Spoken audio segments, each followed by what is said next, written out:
Welcome to a new segment, a groundbreaking segment you've never seen before called Someone You Watch Reads the News at You. No, so I wanted to cover some news things. I think I'm going to be doing this more often where I can't make a video every 10 seconds, and I want to make a video every 10 seconds, but I'm still editing, and I'm taking a break from editing right now, and things are happening way faster than I can make videos. So, thinking about doing this on a more 2 to 3, maybe 4 times a week, going over the news, chatting with you guys, getting more interaction because honestly, I really hate that 90% of my streams are debates. I can't even look at the chat half the time and I can't talk to you. So I want to interact. I want to educate you guys on some things that I've been reading. I don't think you should use this as your primary news source, just to be clear, but supplementary. And, you know, a lot of people keep asking me, oh, what's your thought on this? What's your thought on that? And you know what? Let's get my thoughts on these sorts of things. Hey, how's it going, everybody? I'm drinking a Diet Coke right now. Nice. Let's get aspartame cancer together. Let's do it. Let me just make sure I have all the chats up. Didn't know this guy live streamed. Well, now you know. I like the soy news person. Yeah, the soy sauce made that one. So Trump is now saying autism is bad. Well, guys, to be clear, severe autism is really bad. If you don't believe so, I mean, like, people have crippling autism. They become nonverbal, and it's a struggle for their family and everyone. The meme autism is not nearly so bad. What are my thoughts on mandatory gay marriage? I think it should be enforced. I don't know if it should be enforced because first we have to feminize everyone. Mandatory gay marriage can come later. What got you into debating? I've just always been an argumentative person, unfortunately. Hey, Robbie. I actually didn't have a good weekend, but hopefully you guys will make it better. What do you make of Peter Thiel, Elon, and Bannon all having Epstein links? Oh, well, we're going to look at that, Inya. That's the first thing. Is this going to be a normal stream, or should we start drinking now? It's going to be normal. Do I enjoy The Sopranos? You know, I tried watching it. I could not get into it as much as I think I would enjoy the whole, like, hey, gabagoo, gabagee, eh? Would happily marry my boyfriend in my homophobic country. I'm assuming you're somewhere in Europe. How do you respond to the accusations that you dated Musk in high school? Look, I wasn't girly enough for him. I'm probably gonna try to go to the next unfuck. The problem is if I can't pay for it, then I can't make it. So the more money I make from streaming and videos, the easier it is for me to do it. But right now, I'm not really trying to spend a lot. Leroy, I have seen Breaking Bad. It's one of my favorite shows. Shit bomb. There you go, Emery. I became liberal by being conservative and constantly playing devil's advocate and realizing, yeah, that it's the better position. You hate face reveals. This isn't a reveal. Everyone knows what I look like. All right, guys, we're going to get into it right now. Let's see how this goes. So first thing, obviously, as per the thumbnail, Elon Musk, Prince Andrew named a new Epstein files. Oh my God, can you believe it? Can you believe this guy was actually, it turns out he was named in the Epstein files all along? That's crazy. I never would have guessed. Holy shit, no way. Are you kidding me? Yeah, to no one's surprise, guy who is photographed with Ghislaine Maxwell and is rich and buddied up with all these other people may or may not be involved in some of this crazy fucking shit. So, first of all, guys, to be clear, Epstein had a lot of connections. And Elon's defense, it's very possible that maybe he just kind of, like, talked about doing weird Epstein stuff. Who can say? But part of what I want to do here is kind of get you guys to get on board with how I learn stuff. I try to read articles, and by the end of this, we're going to go over conspiracies and when not to believe them. And it's all about reading articles. You guys know how much I shout about it in my videos, but it's very frustrating when people, you know, come at me with some dumb fucking Twitter post and not an actual article. So we're gonna go through this together. Reading is too hard. Well, I'll read it for you, Bluesby. If this is okay, God forbid you never want to read an article, at least let me read an article to you. All right, so just to be clear, I'm not going to read the whole thing because this you don't need to. But yeah, billionaire Elon Musk and Prince Andrew are named in new files. Now, Prince Andrew, we already kind of knew about. I don't know if you guys remember, but Prince Andrew's excuse for why his accuser, who was a 17-year-old, I believe, at the time, said, you know, oh, he had sweaty hands, he was putting them all over me, blah, blah, blah. He's like, well, I actually have a rare condition in which I can't sweat, so this couldn't possibly be me, despite there being like photos of both of them together. And also, of course, he can sweat because I don't think that's even a real thing. Why does he look like he's taking a massive dump? He kind of does. Thank you, first and last name, for the $2. You were probably too old for Musk in high school. True. Over under on whether or not he goes after Kai Trump. Okay, so what's in the files? Is Musk pictured with little girls? No. Is Musk on the flight logs? Also no. What we know is, in addition to Musk and Prince Andrew, the files released publicly also contain the names of other prominent figures, including internet entrepreneur Peter Thiel, so, Palantir man, also in these files, Steve Bannon, advisor to Donald Trump. But the line that implicates Musk is this. It says, in the records dated 6th of December 2014, and to be clear, this is after everyone knew that he was a convicted pedophile, which I think was like 2009. Reminder, Elon Musk's to island, December 6th. Is this still happening? Now, Elon is going to try to deflect this because he says, well, check out this community note, everybody. While both names appear, the circumstances are vastly different. Elon's name appeared as a possible schedule item and question only. Oh, okay, yeah, see, it's just a possible question item. So the only way that he could be 100% innocent here is if, for some reason, Jeffrey Epstein's organizer and planner and all that is like, oh, let's just see, I'm just going to write random rich and famous people's names on this, and, we'll decide whether or not later to invite them. And we haven't asked them, we haven't reached out to them, we haven't talked to them at all. I'm just writing names. I'm just writing names into these files, which is ridiculous. What is clearly implicated here is that he has been invited to the island. He either has floated some sort of maybe or tentative, or, is, in talks, or maybe they didn't talk to him, they talked to his organizer or manager or whatever. But some sort of communications have gone back and forth, and Elon already knows that this person is a convicted pedophile, sex trafficker. So, and why he didn't speak out at this time and say, hey, they reached out to me and they want to invite me over. This is gross and weird. No, he didn't do that. Is he going to release text messages or some sort of shit that shows the correspondence and how this never ever was implicating to him at all? He was saying, no, I didn't want to go. No, absolutely not. This is, hey, Elon Musk is supposed to come. Is that still happening? First of all, he might have actually still happened. We don't know yet. I don't know why we're still trickling these files, because the Republicans are blocking confirmation of a Democrat who would otherwise tie break the vote to release some of these files, or at least force the release on Donald Trump. So ridiculous. Is Andrew Cuomo in the Epstein files? I don't know. Survivor Epstein Island? Oh no. Naked and Afraid Epstein Island would go hard. The final Survivor challenge was getting the show to continue. So yeah, this is obviously very bad for him, which is even funnier. One, that he knew about this, didn't say anything. Two, that in, June, July, he was like, by the way, guys, epic fucking Trump bomb right now. Trump was in the Epstein files. Hey, apparently you are too, buddy. Maybe you wanted to get ahead of that a little bit, if it was that important, or was he just so confident they would never be released? I'm not quite sure, but it seems pretty embarrassing for him. Now, he might not have done anything illegal. He might just have some correspondence and he didn't know how to, get around it. And he's just really bad at covering it up. But just like the Trump stuff, where we have no definitive, dead to rights proof that he, diddled children or whatever, there's just all these things around it that are like, wow, so you are lying about it, you're covering up release of the files, you're, getting sued and settling all these people, or they're dropping the lawsuits, but, several people have come out and said that you were on the plane a bunch of times and did stuff with them. Jeffrey Epstein says you guys were great friends, but you had no idea what was going on. When confronted about the Mar-a-Lago stuff, you said, oh, I was just mad he stole my masseuse, not, hey, he was a fucking sex trafficker. You sent a letter to him that said enigmas never age, drawn in the image of a prepubescent child, and in a compilation of letters, one of which has a bunch of drawing of a bunch of little children massaging a guy at Mar-a-Lago. Maybe that's all a coincidence. That's very possible, and I'm totally open to the fact that he could come out of this completely scot-free. It just is insane. He must be the most bumbling, stumbling moron to have walked his way into this grand sex trafficking ring, but it's possible. I love you too, Big Bear. Very parasocial. Even if he didn't, there's not enough about him at this point to dislike him. There's enough about him at this point to dislike him if you're not brain dead. Yes. So on that final note on Elon Musk, being named in these files, I wanted to point you all to, if you've watched my Elon Musk video, you're very aware that he, said some fucked up shit. A lot of Nazi retweeting, a lot of AfD support, AfD. But here we have a guy.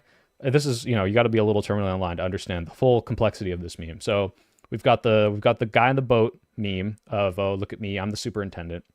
So for those of you who don't know, there was a superintendent who apparently is an illegal immigrant or undocumented, and he, I don't even know if he was doing anything wrong. I haven't looked into the story that much, but people are like, how are these illegal immigrants becoming superintendents? Which, like, okay, was he Was he doing something like super bad, or was he just like, being the superintendent of a school in a way that helped people? Yeah, this seems like, isn't this what you want immigrants to do? But so that's the context. Now this guy is saying the reason this bad, horrible thing of guy being a superintendent is possible is because the 14th Amendment through the 19th Amendment. So to be clear, the amendments that let black people and women vote, and they destroyed our country.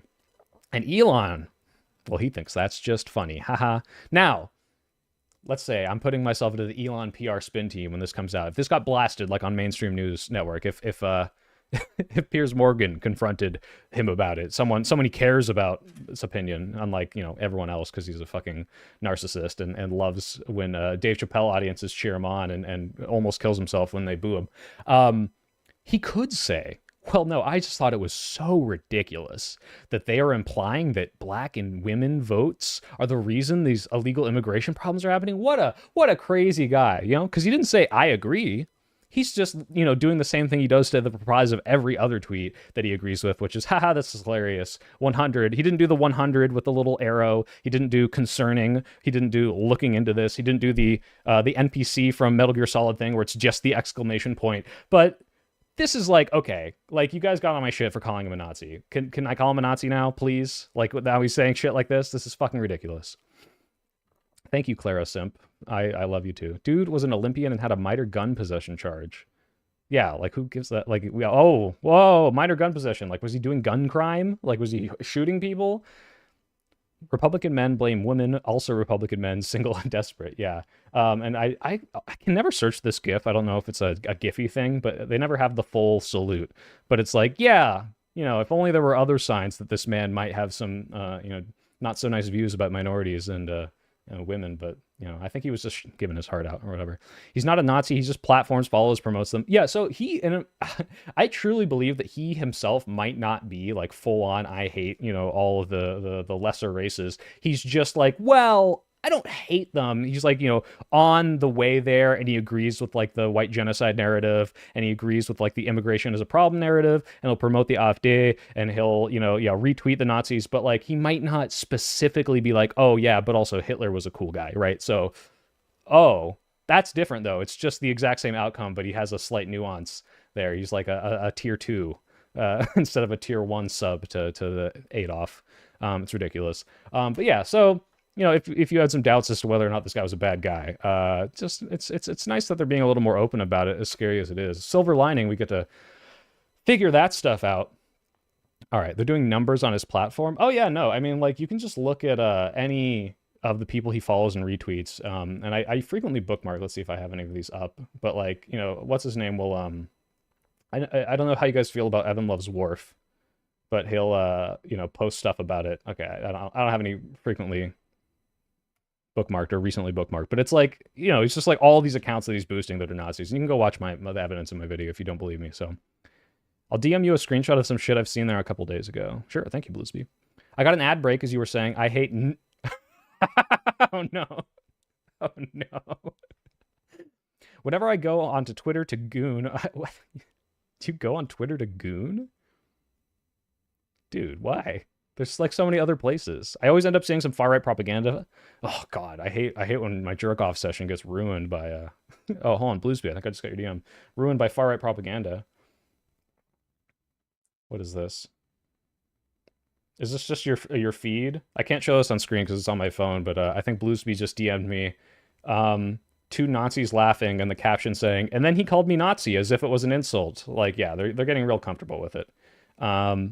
Ridiculous. First name, last name, pick for the $2. Epstein put fake names in files to sow max chaos. Is this like the God put fake dinosaur bones to throw off the people who wouldn't believe in creationism or whatever?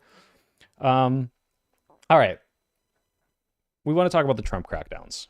So I'm not super versed on the law of when you are allowed to send federal troops into cities. I think the important part here is what they're doing is testing the waters for how much they can get away with, seeing if they can use this as an extension of Trump's will to override what the governors want and what the local police want, and try to, crack down on people just protesting ICE. I think the worst that has happened is like maybe they're blocking ICE trucks. There's probably some violence happening in some of these places, but it's not like they're acting like this is some Antifa war, and they're like firing guns across the street like those cartel videos you see in Mexico, and suddenly you have to jump in here and deploy the military. When clearly this is not the case. So we're going to go through this real quick. By the way, guys, Reuters, I really trust Reuters. If you are ever asking, where do I get my news? If you don't use my ground news link, which is an aggregator, again, they don't write their own news. I almost always will go to Reuters or AP because they're usually pretty objective about this stuff. But ground news also lets you do the left-right comparison stuff. Reuters is like, it's going to be the most bland because they're very rarely like, oh my God, this amazing thing happened. They're just like, and here's what happened. Here's who said what. That's it. Maybe the framing will be a little off. Man, I'm disappointed the real guy doesn't have buck teeth. Or you want to do this the whole time and get the bowl cut? Tiananmen Square USA edition? We're not there yet. Personally suggest the Financial Times if you want the hard-hitting far-left Marxist takes. Can't even watch YouTube on my phone without seeing 1 billion pro-Israel. Oh, we'll get to Israel. Don't worry, buddy. All right. So, President Trump said on Sunday that he would tell a gathering of U.S. generals and admirals in Quantico, Virginia, that they were cherished leaders who needed to be strong and tough. So, if you've been following the news, you might have seen that Pete Hegseth is like calling all of these generals out of nowhere to Quantico to have some giant meeting. People are like, oh God, are we about to go to war? Because there's the stuff happening in the Poland where Russian drones have been shot down. And it's like, okay, now this is a NATO country being attacked. Like, are we going to invoke Article 5? Are we going to war? But it might just be some weird, like, hey, loyalty test. Like, hey, I just want to tell the generals that they're cherished leaders to be strong and tough and smart and compassionate even. Like, what? That's why, like, to be clear, these guys are really fucking busy all the time. And you're like taking like days out of their work schedule to just be like, I just think you guys are real neat. Maybe people are worried that this might be some sort of loyalty test. Like, hey, I just want to, you should all pledge that you care about me in America. And, they might take some notice of the ones who aren't doing that. I don't know if you guys saw, but they fired some FBI agents who were pictured kneeling at like a George Floyd thing. And it's like, oh, clearly you're compromised. We can't have you on the team. Anyway, people that like participated in January 6th or something, or like, supported it, not the plain clothes agents, but the people who just were there off duty. Yeah, you guys are fine. Amagumo, my streamer, is sponsored by Ground News. He's all grown up now. Thanks. I'm not sponsored with them now. It was just in the video. Hopefully they re-up though. Martial law next step. We're not there yet. But we could. Pug Night. You caught my stream early. Congratulations. Yes, I do a Trump impression. Yes, it's bad. No, you can't hear it. Are you talking about mine? Mine's okay. Almost all the leaks about the general meeting is that Hegseth wants to cup check with a weird warrior ethos. Yeah, are we going to do the, let's see, what's the Pete Hegseth RFK pull-ups? Is this the warrior ethos, guys? Come here. Oh, jizz. I saw someone caption this and it was just 0, 0, 0. 23. Where is it? Here we go. Hey, how about the Pete and Bobby challenge? 100 push-ups, 50 pull-ups, but we hope Americans will take this challenge. Okay, that's one pull-up. Have a healthy I thought there was like a longer cut of them doing pull-ups, but I just remember they had horrible form. RFK you can excuse because, he's like 100 years old, but Pete Hegseth, absolutely not. Maybe he's drunk. Thank you so much for your videos. They're great. Thank you, Nargrame. Weak form. Well, look, I can't talk. I had that very weak form in the, what's it called? My Georgia video, but to be clear, that was post-workout. I wasn't expecting to do a pull-up challenge, and I still won the hat, okay? So it was enough. How the fuck is Hegseth that bad at pull-ups? He fought in 2 wars, for God's sakes. I'm built like an elephant seal, and I can do them. Thank you for calling me beautiful, Benjamin. I can't talk shit. I can only do half a pull-up. You look like you could do more, Death Awaits. I can actually do 10. Who needs exercise when we got drones? I mean, guys, it's still important to be able to, like, run behind cover. Look, what if you really need to pee while you're operating a drone? You need to be fit for that, okay? You can't just do the Alex Jones and pee in a bottle. All right, so... Earlier this month, Trump signed an executive order to rename the Department of Defense the Department of War, which is like some insane virtue signal. We all know that. Very stupid. By the way, pro-peace president, no more wars. You guys can go watch all my interviews pre-election or right after the inauguration where everyone was like, their number one thing other than the economy was peacetime, and now they're like totally on board with this. reverting to a title it held after the World War II when officials sought to emphasize the Pentagon's role in preventing conflict. Oh, okay. It's just about preventing it. Hegseth, a former Fox News host, has moved with stunning speed to reshape the department, firing top generals and admirals as he seeks to implement Trump's national security agenda and root out diversity initiatives that he calls discriminatory. So, you know, this is cover for, and I think Marche Taylor reached out to me. They are doing something, and I don't have the information right in front of my head, off the top of my head and right in front of me, but they're putting certain restrictions on like shaving and hairstyles that explicitly are like calling out black hairstyles and shaving, which is very clearly this like, all right, like it's like the voter ID thing. Like, oh, well, you didn't say anything specifically about black people. It's a little weird that you're like suddenly trying to kick out more of these people and you're super anti-diversity. It's a little questionable. So Z King, thank you for the 5. You heard about NSMP-7. Trump does stuff like this, but the right doesn't want people calling him fascist, and they rather people capitulate. Clown world. Yeah, no, I have heard of the NSMP-7. Let's actually look at that right now. Might as well bring that up. Oops, NSMP. Did I spell it wrong? So this is about the Antifa thing, right? Why is it all weird? I just want the news article, please. Reuters, I trust you. No. Guys, I'm bad at Googling, and I didn't prepare for this, but I did want to talk about it, actually. So if someone can get me a better article, please, while I talked about the other stuff I actually prepared. Some guy who said he was going to stop the Russian-Ukraine war on day 1. Wait, who's this guy, Epic? Trump didn't say that. He wouldn't have said that, right? Because that would mean he was, like, embellishing or lying, right? Because it's not over now. And if Trump had said that, he always follows through with his promises. He doesn't... I don't think he lies, right? He doesn't. As a Floridian, all I can say is, per my official record, is that hail our Lord and Savior, Trump. Do you guys know... I do want to look at this real quick. This reminds me of the... I, for one... like, when Trump gets into power, this is going to be me, okay? This is... We're just about to get our first pictures from inside. Lost the picture, but... So a big ant flies in front of the screen when Homer's in space. Ladies and gentlemen, And this guy just immediately we've folds. just This is lost the me. picture, but what we've seen speaks for itself. The Corvair spacecraft has apparently been taken over, conquered, if you will, by a master race of giant space ants. It's difficult to tell from this vantage point whether they will consume the captive Earthmen or merely enslave them. One thing is for certain, there is no stopping them. The ants will soon be here. And I, for one, welcome our new insect overlords. I'd like to remind them that as a trust on their And then this picture of the whipping ant.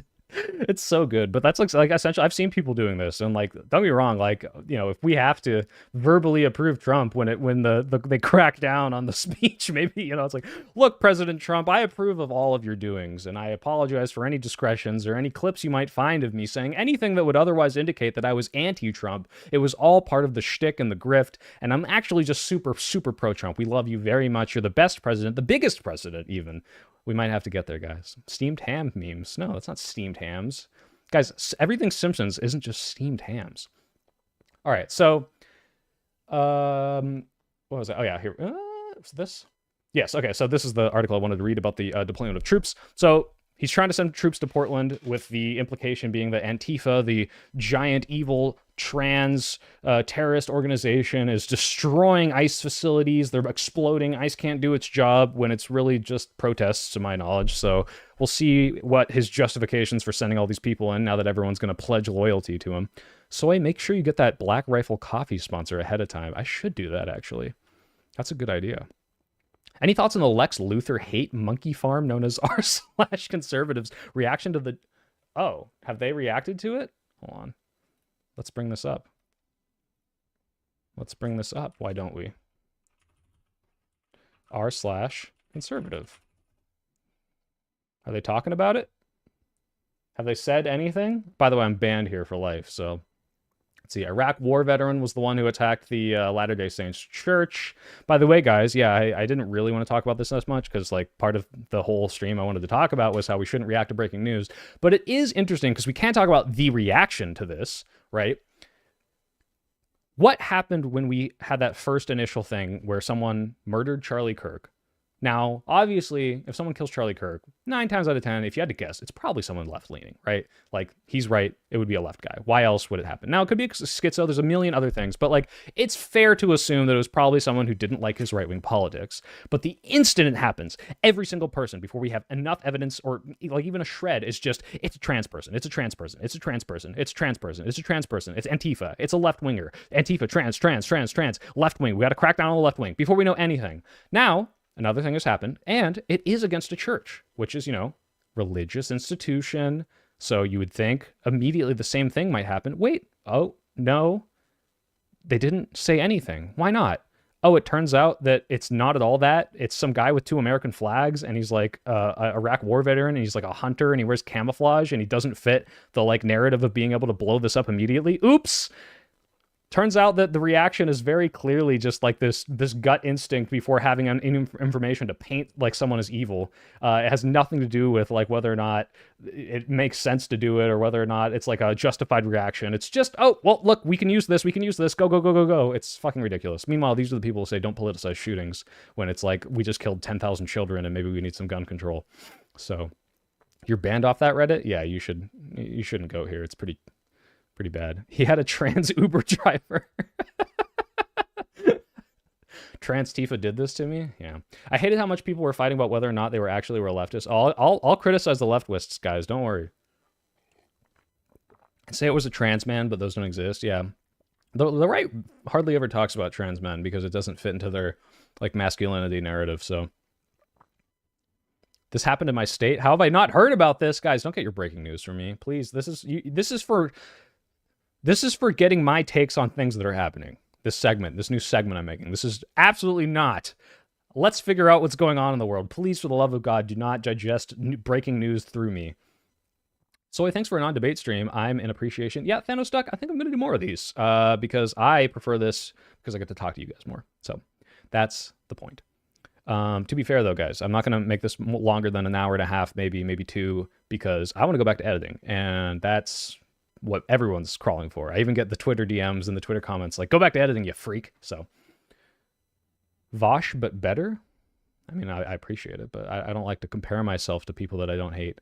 Soypol, do you believe in the likelihood of a nuclear weapon going off before January 20th, 2029? Guys, I have dreams about getting nuked. I hope you know that. Like, I literally wake up from nightmares in a scorching hot inferno. I assume only my boomer parents experienced the same thing in the 60s through the 80s. So hopefully never. I hope we never see another nuclear weapon go off. So let's see. Are they talking about it? Nothing about Elon. Complaining about Islam. The shooting. Let's see if they say anything about the fact that this guy might be a right-winger. Hero cops. I'm not going to read the rest of this headline, but I just love it, the framing here. All right, let's see. Second Iraq war vet in 2 days to carry out a mass murder. Okay. Society is sick, guys. Not, we need to do something about this crazed thing on the right. We need to talk about right-wing violence. We need to talk. Yeah, oh, guys, mental health is like a big thing. We should totally treat it. Meanwhile, this is like what we talk about every single time, and they don't give a fuck. The sun is rising twice today, and this time in the West. Oh. North Korea threatening Netanyahu. That would be a very interesting way to start World War III. Israel versus North Korea. I don't hate Vosh. No, I used to watch some Vosh stuff. Why don't you hate Vosh? I have yet to see something that would really... I mean, like, I don't agree with all his takes. It's just like, I don't hate a lot of people. I don't even hate Hassan Piker, guys. I just don't... I'm disappointed. I want him to do better, okay? Society is sick, but we don't want gun laws or mental health services. Yeah, it's like exactly. It's like the guy who killed the Ukrainian woman on the bus, and everyone's like, okay, like what's your solution? Oh, we should just every time someone commits a crime. I don't think he had like 3 felonies, so even if we had like 3 strikes laws, like would he even be locked up for life? It's like, hey, we should have more mental health institutions, and they're like, well, no, we don't pay for that. I hate Hassan because he's not the soy pill. Well, you must hate like the other 8 billion people that aren't me. All right. Oh, they got the car wrong. Conspiracy time. This is so sad. Who knows what compelled him to do this? The Twitter folks are posting a picture of his house showing a Trump campaign sign. Nothing confirmed yet. Shouldn't matter. It shouldn't matter who he voted for. He's an animal. Do you guys think they would give the same grace to Tyler Robinson? Absolutely not. They are conservative, but the motive remains unclear. Guys, to be clear, we shouldn't assume about the motive. They're right. But just compare this to what they were doing like a week and a half ago. Clearly a sick man. I mean, all right. Anyway, back to Portland. If you search Elon the bar, it's the top thread. Wait, where? Oops. One sec. Let me open that back up. Elon in the bar.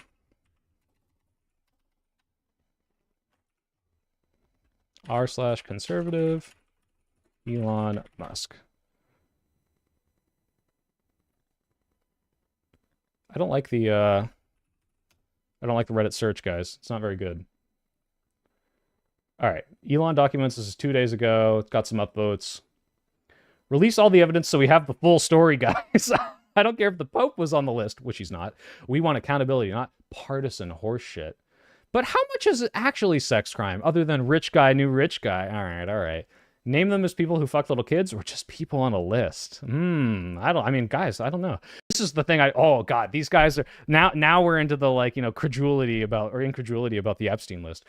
Well, I don't like this Epstein list guys thing because they're just in the address book. I mean, I don't care if it was Trump or Musk or an AOC, but if they were doing bad things, they should be in a prison cell. But just associating with them, it's like, okay, but he knew he was a pedophile at this point, so why are you still associating with him? Like, this does raise questions, absolutely. Just being in a picture is not evidence that you diddled a child, but why are you taking photos with a guy that is a convicted sex trafficker? Although that photo might have been before 2009. Comparing MAGA to the Third Reich was wrong. They are comparable to the Confederacy, an internal existential threat that is anti-American.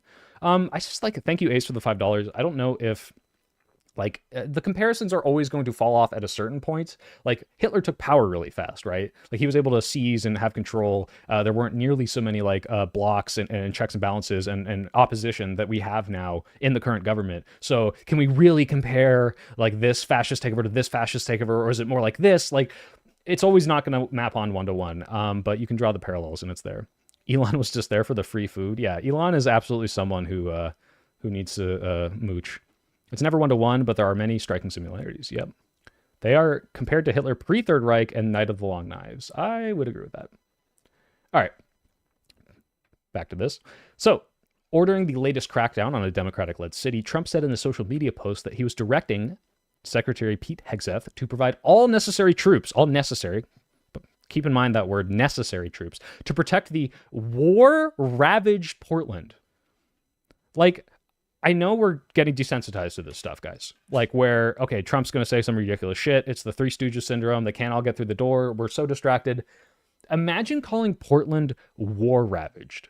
I've been to Portland. There's some shitty parts of it. There's some shitty parts of San Francisco where there's lots of homeless people. There's lots of drugs. There might even be gang violence, guys. Isn't that crazy? War-ravaged Portland is an insane fucking statement.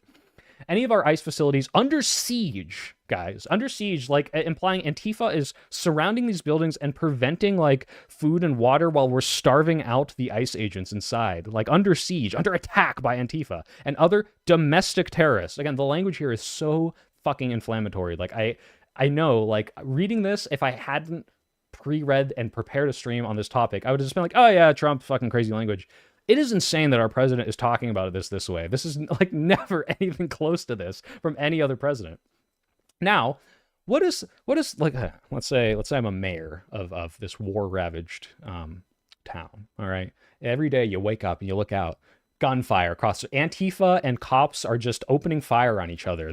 You can barely cross the street without catching a stray bullet. So you wake up and you look and you think, oh God, Mr. President, please save our war-ravaged city. So Portland Mayor Keith Wilson, who like other Oregon officials learned of Trump's order from social media, great, cool, thanks Donald Trump for really organizing and unifying and communicating with the people that you're going to fucking send federal troops to. The number of necessary troops is 0 in Portland and any other American city. The president will not find lawlessness or violence here unless he plans to perpetrate it. Violent crime in Portland has dropped in the first 6 months of 2025. Now, of course, this is the biased left-wing mayor who's faking the stats, is lying about the need. She had to dodge several bullets to get to the podium in which she gave this speech, but, she's covering it all up because she doesn't really want the truth to come out. She doesn't want the president to go and solve Portland. Soy pill for mayor? Absolutely not. But Adam and Sitch say everything's fine. Well, no, everything's not fine. I'm sure they would say that Portland is a war zone. Peace, President, true. Donald Trump, please save me from Donald Trump. Donald Trump has the failed drag queen misinformation. There is no insurrection. There is no threat to national security. There's no need for military troops in our major city. I'm going to continue communicating that to the president, and I hope he will be open to reconsidering the deployment. And allegedly, he is maybe actually not even high on his own supply. He says, Trump questioned perception of Portland before approving military plan. Am I watching things on television that are different from what's happening? So he's like, you know, na, na, na, na, na, na, just all this, you know, the nice Portland downtown. And he's like, hold on. I was told there were bombs going off. I was told that, frankly, this was a not so good place, but this looks like a nice place to be. So, yeah, maybe he's not nearly so crazy. What's Soy reading? You guys can see it, right? So this is a Reuters article. This is Trump orders deployment of troops to Portland. Heart clot, please save us. Soy pill for Supreme Leader of the Soy United States of Soy America. Please don't, guys, don't lionize me. I'm just a guy, all right? We didn't need the National Guard for January 6th, but we need it for protesters in LA. True. I just got here. Welcome, welcome, welcome. Proud Soy American citizen. Salute, guys. So, we stand ready to mobilize the U.S. military personnel in support of the DHS operations in Portland at the president's direction. The department will provide information and updates as they become available, said Parnell, a Pentagon spokesperson. Wow, it's very woke, spokesperson. We're not going to put up with it. This administration is not playing games, she said in an interview on Fox News. This is the Tricia McLaughlin. They need to be protected, guys. Antifa's just going after these ICE agents. By the way, this is after declaring Antifa a domestic terror organization, which, I mean, okay, I really hate this narrative where it's like, oh, Antifa's just an idea. It's like, okay, obviously there are people that go out in the streets and protest fascism and call themselves Antifa, but they're not just anti-fascist. They're specifically like, oh, they try to organize and like, hey, let's protect each other, or let's, you know, meet up here. But there's no organization. There's no like, it's John Antifa, the head of Antifa, and he's like, all right, Antifa Squad 1, you go over here, Antifa Squad 7. Like, even Black Lives Matter is more organized in the sense that like there are some leaders of chapters of people who try to raise funds for black activists, you know, or black causes. But even that doesn't have like a leader. It's not like an actual org. There's like several little branches, and there's an official Black Lives Matter, but it's so ridiculous. And yeah, Antifa's, it's not, I don't like when people say it's just an idea. It's like, okay, but yeah, there are people that call themselves Antifa and they wear the masks and they have the flag with the symbol, but it's not just an idea, but it's also not an organization.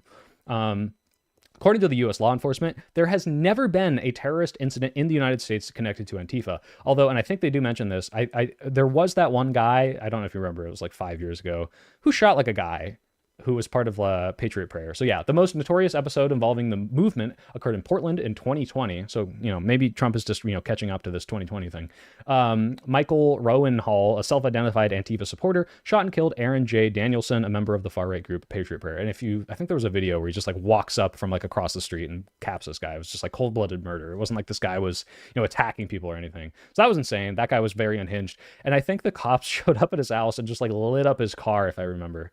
Yeah, he was killed by federal and local law enforcement officers doing an attempt to arrest him. So Trump has made crime a major focus of his administration, even as violent crime rates drop and have fallen in many U.S. cities. His crackdown on municipalities led by Democrats, including Los Angeles and Washington, have spurred legal challenges and protests. The Trump administration's goal of deporting record numbers of immigrants living in the U.S. illegally has framed the push around criminals, but has arrested many people without criminal records. Residents in New York, Chicago, Washington, and other Democrat-leaning metro areas have pushed back in recent months. So guys, I think I've said in the past, I think peacefully protesting ICE by like standing in front of trucks, linking arms, warning your, you know, community members about people coming, recording them, this is all fine. If people are like protesting and like getting violent with these people, like I do not endorse this, and this should be something that is going to should cause strife. It's going to cause strife if you're getting violent with ICE as they're trying to do their job, which is, you know, dress in plain clothes and take people out of, you know, their fucking grocery store job where they're helping people bag their fucking groceries. Thank God for them just following orders.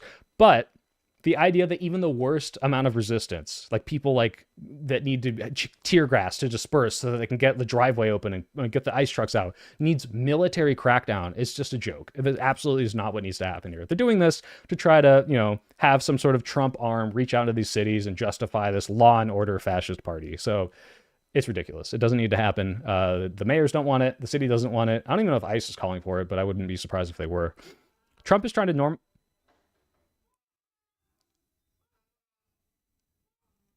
Hold on, someone is screaming bloody murder outside. Sorry, guys.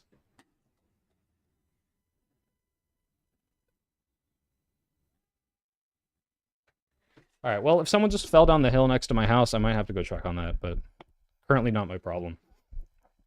Listening to this while I dungeon crawl in Skyrim is one of the experiences of all time. I'm sorry I couldn't be more entertaining to you. I thought it froze. No, just someone just screamed outside like people dying scream. Are you familiar with the origin of the term law and order and how it was co-opted by Ronald Reagan? I've heard stuff about this Elmbo. Is that a Elmbo McShite? What a name. I've heard about this, but I'm not like educated enough to talk about it with authority.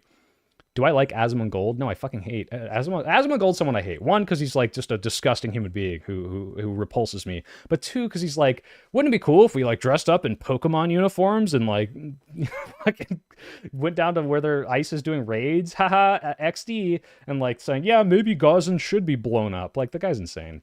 Has very, very awful takes and tells the worst things to people. Reagan is basically the entire reason. Yeah, I had a little short where I talk about how everything bad is because of Reagan. He's a nasty freak. Yeah, Rat Alarm Clock Man should never be taken seriously. He's not even Asmon Bronze. Okay, here's the big story I wanted to talk about. Now, this isn't a super big story, but why is there an Israeli flag in the thumbnail? Conspiracy theories are bad. Sometimes they're true, but I really don't like the way people instantly react to everything and come across with all these crazy theories and, oh, what about this? What about that? And I recognize the irony. Post the Elon story, because obviously we don't know for sure, and I will admit we don't know for sure. It just looks very suspicious. But think about what happened with the Charlie Kirk thing.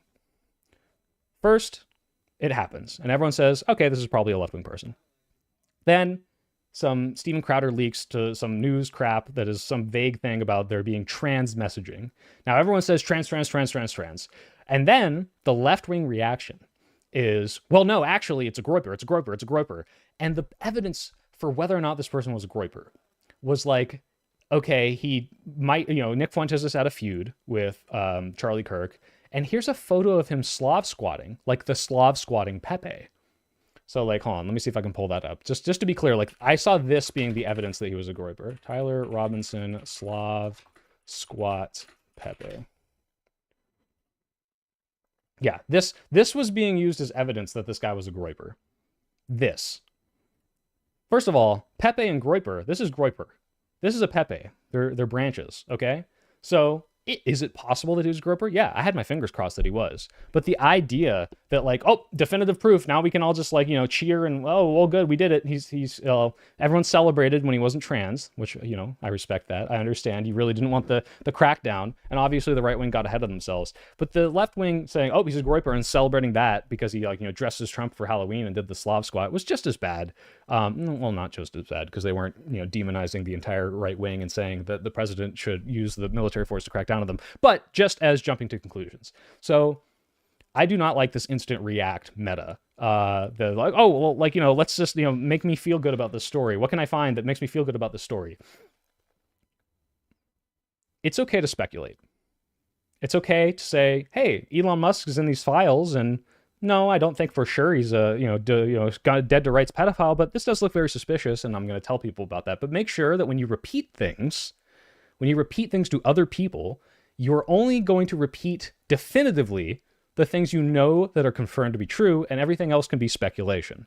So if you say, that smells a little fishy to me, but from what I know, this is what I know, right? And this is the example I picked, because I thought this was a very good article. Here's an example of something that you shouldn't repeat for no reason. I know a lot of you see this Israel-Gaza stuff. You've seen all the horrible things Israel has done. But make a distinction in your brain between seeing a post like this. Remember when Israel bombed the first hospital in Gaza and the world wouldn't believe it? Israel has now destroyed all hospitals in Gaza. Now, let's say you just came across this headline. It is very possible that this is true. In fact, I believe if I looked this up, they've destroyed like 94% of the hospitals. But not all of them, and that's not a defense for what they're doing, by the way. But this is not something that you should now go around and repeat. By the way, Israel blew up everything. Now, if you look at this and you rightfully say, that sounds really plausible. There's a good reason to think that because of the way Israel has been operating. But what you want to do is when you repeat something that's talking about the atrocities of Israel or, them committing a war crime and then trying to cover it up, you want to look to articles that are confirmed by journalists that have like fact checked and verified and showed this specific thing is true.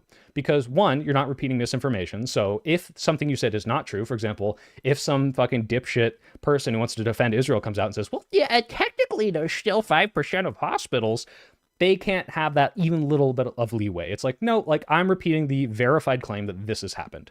But two, even though you're still allowed to speculate and say, yeah, they're damn near blew up all of them, you can still kind of like have that little playroom where, yeah, maybe there's a few left, but like, let's look at what they're actually doing that's been confirmed as this is fucking horrible from not, some super pro Al Jazeera person who's like, got a bias against Israel, but like these pretty neutral people who are reporting on this accurately. So Isaac's just screaming, I love Israel. I love Israel. That's not what I'm saying. So I really like this article because it's like, look, there's a lot of examples of people just making tweets like Israel lied, Israel lied, Israel lied. And Israel does lie. And we're about to see that. But what's important is when you want to claim this, claim it because you have a verified, we've caught Israel's dead to rights. Their narrative does not match up with the evidence. Here's an article about it because that is the way that you pin these people down and you don't get lost in these like react instant conspiracy bullshit things. This is like, all right, here we go. All right, so visual evidence upends Israel's official story for this deadly attack on a Gaza hospital. So this is not a recent one. Don't confuse this with some of the other hospitals that have been bombed. This is a very specific one. So the Israel military had said that they targeted a Hamas camera in an August strike. But a Reuters investigation found that the device actually belonged to the news agency. An Israeli military official now says troops fired without required approval. So once they've been called out on their lie, they're walking it back. It's like, oh, well, actually, we didn't order that. This is the troops acting out of turn. So we're catching them in this. 5 journalists died in the attack. Their deaths are among some of the 200 journalist killings by Israel that it has yet to fully explain. And we're going to go through this whole thing because I think this is really important. Being able to distinguish between some Twitter headline, which may or may not be correct, by the way. It's totally fine if you want to believe it or say, that sounds right. Always verify this shit before you spread it. 1 second. Water. I hope it's not poisoned. By Mossad. A Reuters analysis of visual evidence and other information about the Israeli attack on a Gaza hospital last month contradicts Israel's explanation on what happened in the deadly strike. The August 25th attack on Nasser, guys, if I have any Middle Eastern people, is it Nasser? Nasser Hospital killed 22, including 5 journalists. Israeli forces planned the attack using drone footage, which, a military official said, showed a Hamas camera that was the target of the strike. Now, to be clear, I looked up this stuff when people were arguing. Hutch said something like, technically bombing hospitals not a war crime. Harder G. There's no G in Nasser? Nasser. What? There's no G in there. What do you mean harder G? Hutch was saying, technically bombing a hospital is not a war crime. This is true. If the opponent is using a hospital as a military base, you still have to have all these concessions of you need a logistics plan for where the people are going to get medical treatment, if not this hospital. You need to send a warning so that the people that are in the hospital, the patients and the medical staff know that this is happening so they can evacuate. If all of those are met, and they're using it as a base, or they're firing missiles out of it, then you can bomb it. This is not what happened. It's not, I saw a camera there. That's fucking insane. Totally not even justified enough. So, hit twice, no warning. Oh yeah, we're getting there. Don't worry. Okay. The visual evidence and other reporting by Reuters established that the camera and the footage actually belonged to the news agency. So Reuters, so it was a Reuters camera, not Hamas, and had long been used by one of its own journalists. The Israeli military official now says that the troops acted without the required approval. So now, even though if this was the case, let's say they were telling the truth now, they knew they did it without approval, but they didn't release that yet. But now that they're challenged as to whether or not the official story is true, now they say, well, actually, it's not, Israel's official sanction. It was some guy with a lone wolf acting out of turn. The official told Reuters about the breach of command after Reuters presented the findings of its investigations to the Israeli Defense Forces. A day after Israeli tanks shelled Nasser Hospital, the official said the IDF's initial review found that troops targeted a Hamas camera because it was filming them from the hospital. So, if you film the IDF doing things, they can kill you. That makes sense. The official said troops viewed the camera with suspicion because it was covered by a towel. A decision was made to destroy it, and the official said then, a screenshot from the IDF drone footage shows the camera draped with a two-toned cloth on the hospital stairwell. The military official confirmed to Reuters last week that the cloth-covered camera was the target. So they're admitting, yes, we shelled this with high explosives because we didn't want them to... Like, you could literally tie, like, a weight to a drone and fly it and just knock it over. Like, this is so... Like, the idea this needs to be, like, shelled multiple times. Soy pill, turn on the soy fan. Oh, am I getting very sweaty here? Can you see it? Yeah, sorry, it's very hot. Unless you mean this is the soy fan. Thank you for the 2 Canadians. And I also saw that you called me Unk. Thank you again for that one. How many lone wolves installed your entire military? You look like you've been streaming for 70... No, it's just hot under all these lights, and it's very hot here. Sorry, guys. Don't worry about it. You are profoundly sweaty? Just a little bit. Don't worry about it, guys. So we're getting hot and bothered. Israel gets me hot and bothered, guys. Sorry. The cloth shown in the screenshot was not put there by Hamas. It was a prayer rug belonging to Hussam al-Masri, a Reuters journalist who was killed in the attack. The news agency's investigation of the incident found at least 35 times since May, Masri has positioned his camera at the same stairwell at Nasser Hospital in the southern Gaza city of Khan Yunis. I know I'm saying that wrong. Sorry, guys. To record live broadcasts fed to Reuters media clients across the globe. He often covered his camera with the green and white prayer rug to protect it from heat and dust, or to shield it from the Israeli drones that would see it as a threat to them. No, get those lights off! He's too hot to handle. I should turn the lights down. I'm turning into soy sauce. Hopefully not. The Reuters investigation provides the most complete account to date of how the attack unfolded, including the Israeli forces breaching the chain of command. Reuters also has established definitively that the targeted camera belonged to the news agency. The AP, the other news source I mostly trust, which lost a journalist in this same attack, previously reported that it had found strong indications that the camera Israeli forces described as their target belonged to Reuters. So this was already suspected. Oh, thank you for becoming a basic bean, Vert. Vert. Soy, please, you're going to have to wring out your shirt. It's not that sweaty, guys. I'm just crumpled. I just have bad posture, and I'm thinking about Israel. Israeli Prime Minister Bibi Netanyahu has called the hospital attack a tragic mishap. The military official told Reuters that Masri and other journalists present were not the target of the attack and were not suspected of having ties to Hamas. So they're not even like doing the, oh, well, these guys were helping Hamas out, so we had to do that. They're saying, well, oops, whoopsie daisy, they shouldn't have been so close to this camera. The IDF claimed that Hamas was filming Israeli military forces from Nasser Hospital is false and fabricated. Said Ismail oh God, I'm so bad at these. Sorry, guys. Al-Thawabta, director of the Hamas-run Gaza Government Media Office. Israel is trying to cover up a full-fledged war crime against the hospital, its patients, and medical staff, he said. Despite the new disclosures, a month after the attack, the IDF has yet to fully explain how it ended up hitting the Reuters camera and killing Masri.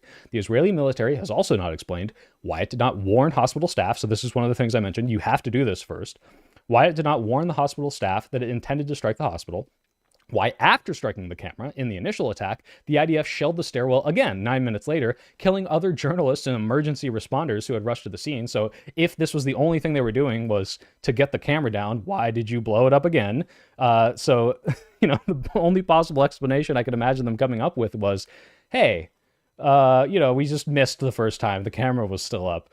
Whether it took into account that the hospital stairwell where he was filming when he was killed was a spot that was used regularly by many journalists to record footage, so for months since May, and who approved the strike. The military official, is saying, well, we didn't give the order, so some guy just did it. The absence of a full explanation of what happened at Nasser Hospital fills a pattern. So guys, again, when you hear all Israel does is they love blowing up hospitals, there's not necessarily There's not necessarily something in your brain that should go, well, that doesn't sound right, so I'm just, not going to believe it. You can say, yeah, that sounds about right based on what I know, but make sure you confirm it.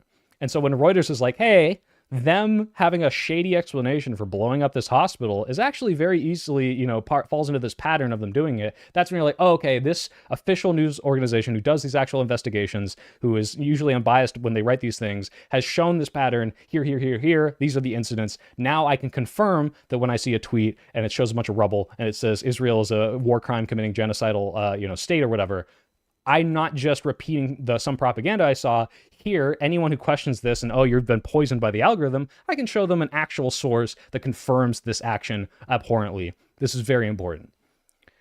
Thank you, TT Cool Cat, for the $10. I think he was far right into center or delusioned. Tyler Robinson is still one of the ones to blame at the end of the day. More importantly, we are 50% through Project 2025. Please use the tracker. Is that true? Project 2025 tracker. Yeah, guys, sorry, I'm wearing sweatpants and a long sleeve because I'm stupid. Are we 50% through already? Fact check. Guys, don't believe every super chat that you hear. Actually, we're only 47% of the way through, buddy. So, that was propaganda, and I'm not believing you for anything else. No, yeah, it's insanely scary how far through. Actually, open that back up. Let's look at some of these. So yeah, USAID completely gone. I've never heard that acronym for the Futures and Trading Commission. So that's gone. White House, almost all the way there. What else do we got?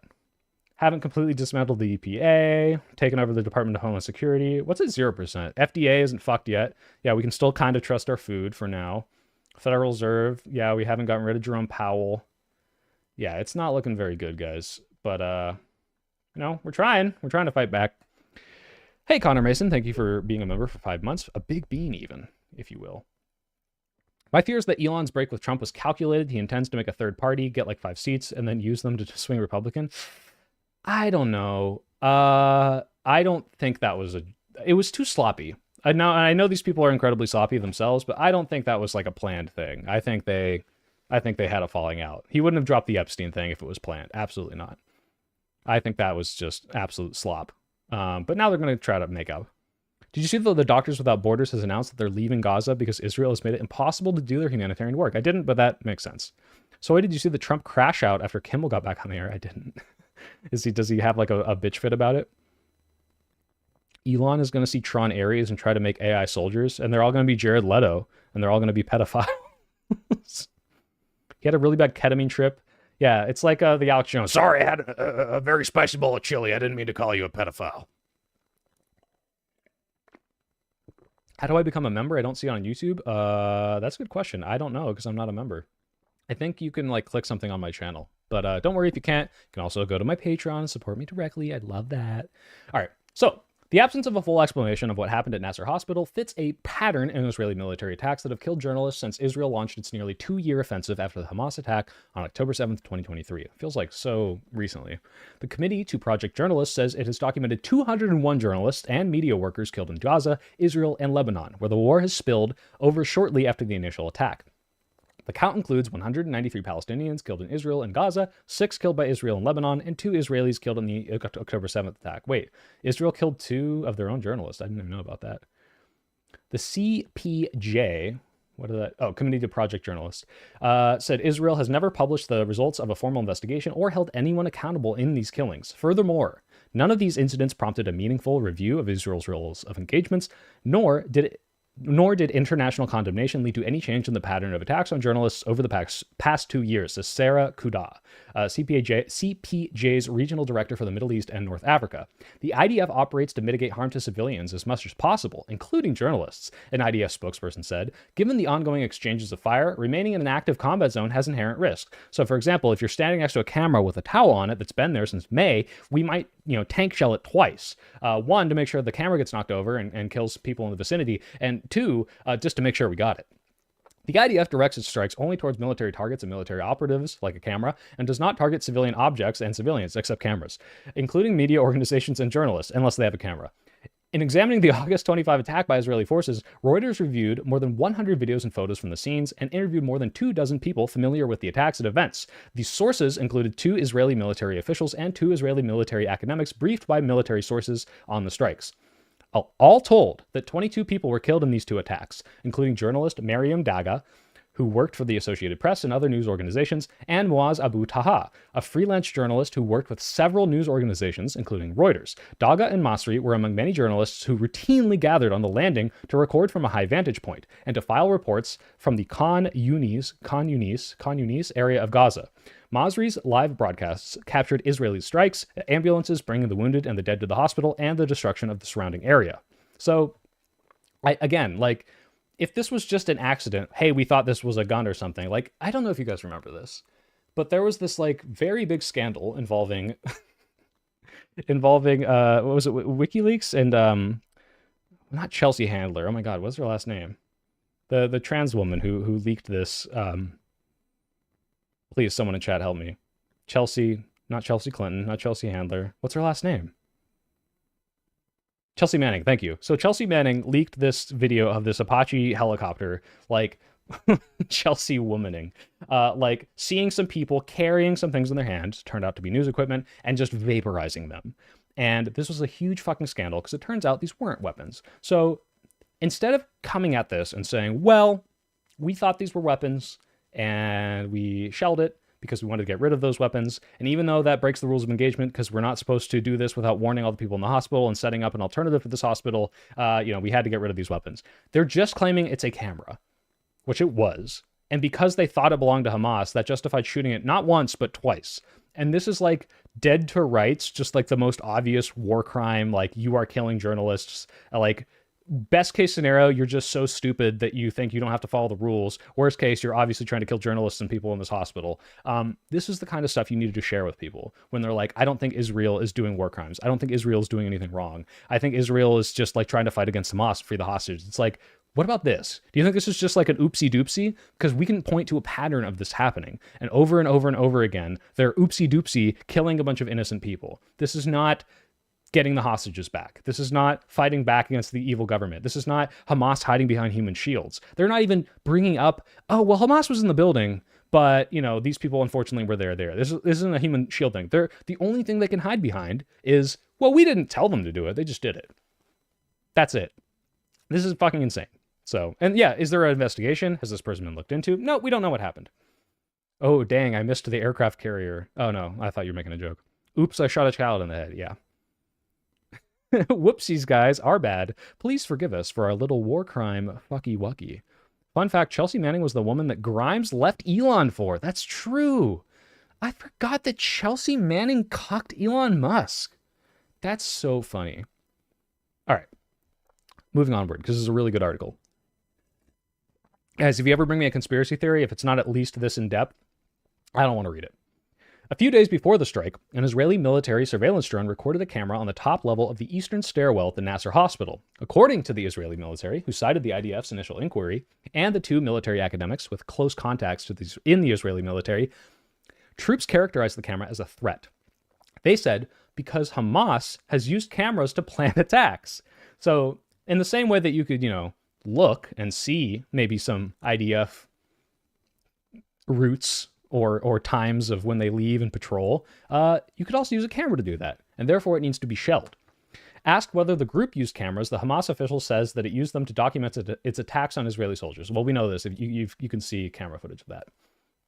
A screenshot taken from the drone shows a thick 2-tone cloth draped over the camera, so that's, I believe, this one right here. A person wearing a white head covering and dark clothing sits behind it, so assuming that's Masri. The screenshot was first published on October 25th, which said at the time that it depicted the camera that endangered our troops. Very scary camera. What's the... You guys know the... Oh my god. This is a real life interaction of this from Wonder Shausen. This is one of my favorite Wonder Shausens. I hope I don't get DMCA'd for this. So, just for context, Wonder Shausen, this guy, he does the puppet, he goes up, he harasses people IRL. And this guy very clearly wants to physically assault the guy behind the camera. And beautifully stays in character while avoiding him, and one of the funniest things I've seen in a very long time. This is if I were more meticulous, I'd make a meme where this is Israel and they're like, that camera, get that camera out of my face, it's dangerous, this camera is a danger to me. Yeah, what did I walk into? We're watching that does look like Warmbow from Cody Shody. But yeah, the idea that this camera endangered our troops. It's like, okay, obviously you could potentially plan an attack by recording troop, patrols and, planning something out, but it's insane that this is like, well, the justification, like, they could just, again, send a little drone and knock it over. They could have a sniper take it out. Have a sniper shoot the camera. You can hit a Palestinian's head, a little child Palestinian's head at 500 yards. You can't hit a fucking stationary camera? Come on. You're consciously making a conscious choice, Israel. Let's discuss the contradiction. Reuters obtained the screenshot from Raphael Hayun, an Israeli civilian who says he monitors the situation in Gaza, where he has contacts on the ground. Hayun said the drone footage... Oh yeah, by the way, you have contacts with these people on the ground. Why not ask them to take the camera away if you believe it's a Hamas camera? Hayun said the drone footage was captured around 2:15. Also, wait, I keep walking into... Let's discuss the contradiction, guys. I keep thinking about this more. Like, if they say that it truly was endangering their troops, then why would they have not given the order to fire the tank shell? It's like, oh, no, clearly we acknowledge that firing 2 tank shells into this thing was a bad thing. That firing, exploding this stairwell and killing a bunch of people, and then doing it 9 minutes later after the camera's gone was a bad thing. But someone, their finger slipped and hit the trigger because, the camera was obviously justified in being taken out. But us, we wouldn't have done it twice. Hamas trans Tifa camera. On that day, Masri set up a camera to record the hospital stairwell continuously between 8 a.m. and 6:14 p.m. Oh, by the way, guys, I'm sorry, I keep thinking of how stupid this is. Let's say Hamas was doing this, right? Let's say that the Reuters journalist was partnered with Hamas. He said, hello, Hamas, I'm an evil journalist. That's why Israel keeps killing us, because we love you, Hamas. We love terrorism. And I'm going to record for you so that you can do a terrorism on Israel. Even then, that still is a war crime to blow up the hospital, because you have to tell everyone to evacuate before you blow it up. And 2, you had 8 other things you could have done to get rid of this camera that weren't blowing up the stairwell and the people inside.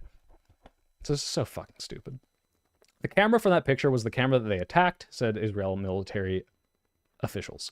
The cloth covering the camera became a focus of attention because the Israelis cited it as a factor that justified the strike. See, I wasn't going to blow up the camera before, but then I saw it had a cloth on top and, kind of looks like a turban. On the day after the strike, the Israeli military official referred to the cloth as a towel and said troops viewed it with suspicion. The official said that the towels can be used to evade IDF heat sensors and visual observations from the sky. The troops saw a lot of suspicious behavior that was tracked for days and cross-referenced with intelligence. Wait, hold on. It sounds like we had a very deep intelligence operation going on this scary camera, this towel-headed camera. So we were justified in blowing it up, although we didn't tell them to, by the way. We didn't do that.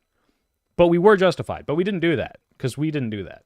Instead of a towel, the cloth covering the camera in the drone screenshot was Masri's green and white prayer rug. To be fair, Hamas could also cover it with a prayer rug. It is shown in the August 13th photo taken by Daga, the AP journalist. The towel must be a Hamas soldier. Do you condemn the towels? I'm just a towel. You're a towel. Soypill said that they're going to send out the National Guard to Soytown. They might come to San Francisco, and you will see me on the street when they do, because I want to get some footage of that. Reminds me when the IDF blew up some ambulances because they thought it was a Hamas van. Hey, well, if Hamas runs the ambulance service, has the towel condemned Hamas? That's true. That's true. The camera looked like one of those early 1900s box cameras. Yeah. Oh, yeah. It did look like one of those ones where you had to float the big, barbershop thing over the top of your house and the garlic explodes or whatever. Or the phosphorus. I don't remember what it is. Soy News on the ground reporting. Yeah. What's your daily intake of soy? Right now, none. But when I go vegan, it'll be a lot more. There was a Hamas inside that child's cranium. Don't they use garlic at a certain point, Connor? I'm sorry. Wait. Okay, let's just make sure I'm not stupid. I could have sworn there's sometimes they use garlic for this, right? Or maybe I was just confusing this. Garlic, old time photograph. Maybe, okay. To be clear, okay, the reason I can't find anything, the reason I'm thinking of this, I remember now. There was some movie where they're fighting vampires and they light garlic up in the thing that they hold up to like kill the vampire, but it's not what they normally did. It wasn't how they did it. Witnesses say the camera in the drone screenshot could only be Masri's. No one else in the last few months has used a large camera, video camera, on a tripod to record there or covered the gear with a prayer rug. Other journalists use cellular phones. According to the Israeli military, suspicion about the camera and its location was that the troops also saw another towel covering the head of a person nearby, the military official said. In the thought slime, why are you saying thought slime? Was there a thought slime joke here? In the screenshot from IDF drone footage, the officials shows that that shows the troops target a person with a towel, sits near the camera wearing dark clothing and what appears to be a white headscarf. Look at this. Look at this white head. Look at this scary white headscarf. The person appears to be Daga in a similar outfit. So this is the AP journalist. A similar outfit to what she is seen wearing in 4 other visuals taken at the same location, including one from August 16th and another one from the day of the attack. On August 21st, the day the IDF drone footage was recorded, Daga was using her phone to record a live broadcast from the stairwell for the AP. So, if Israel just happened to open one of the biggest news organizations' website ever and looked at Israel news, they could see that there was a live broadcast from this place that they're doing all this cross-referential intelligence on and see, oh, there's a person in there. It's a journalist. And they're recording stuff. And we know what they're recording. But, you know, a lot of work. Can't expect that from them. Reuters visuals journalist Mohammed Salem, who left Gaza earlier this year and knew Daga well, identified the person in the drone screenshot as the AP reporter. Salem, guys, I'm sorry, said he recognized her headscarf. Also, Masri has told Salem and Daga that was recording near him on the stairwell a few days before the attack. When he was killed, Masri had been recording from the hospital stairway for 2 hours, as he had done routinely throughout the month. He had positioned his camera on the 4th floor to capture live coverage of the area. The elevated spot allowed for better visibility, access to the electricity, and stronger internet connection. From the stairwell, the camera recorded the hospital's surroundings, including the busy out front. We thought the hospital was relatively safe, especially since everyone knows that there are journalists in this place. Everyone knows this. I mean, it's literally, they're live streaming from it. So literally everyone. Not like, oh, we needed the Israeli intelligence. Oh, my buddy, Salem Slim. Okay, I thought you were going to tell me how to pronounce it. Yeah, so anyone in the world who has an internet connection would know that there are journalists in this place.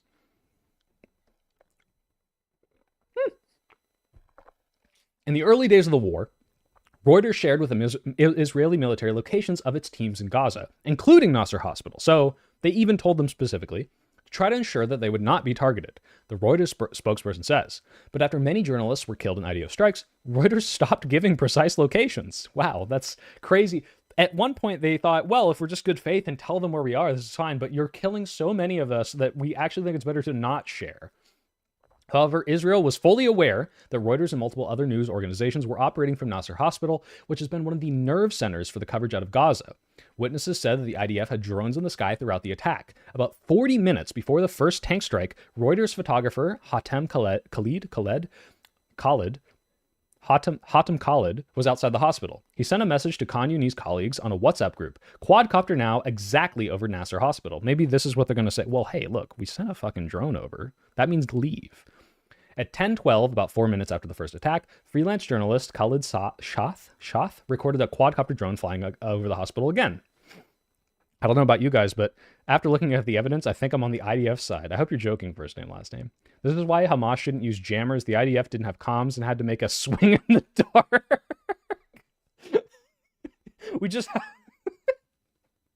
Look, guys, if we can't communicate with the people on the ground, we just have to start firing our tanks randomly. We just spin it like a fucking roulette wheel and then shoot in a direction because we just don't know who to shoot at that point. It's your guys' fault for jamming us. The towel is damning evidence, not gonna lie. Yeah, true. Ahmed Abu Ubaid,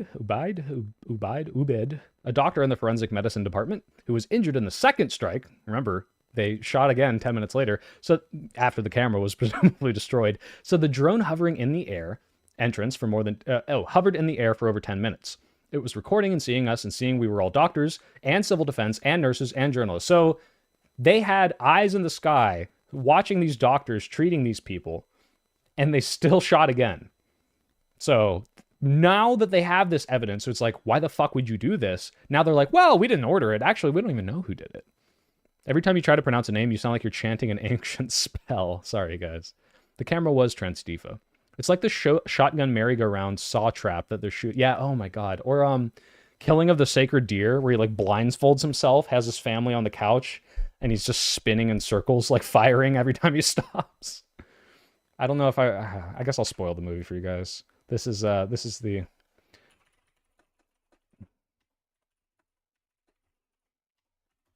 I think if I don't show anyone dying, this will be fine. We won't see the whole scene. But this is Israel's current policy.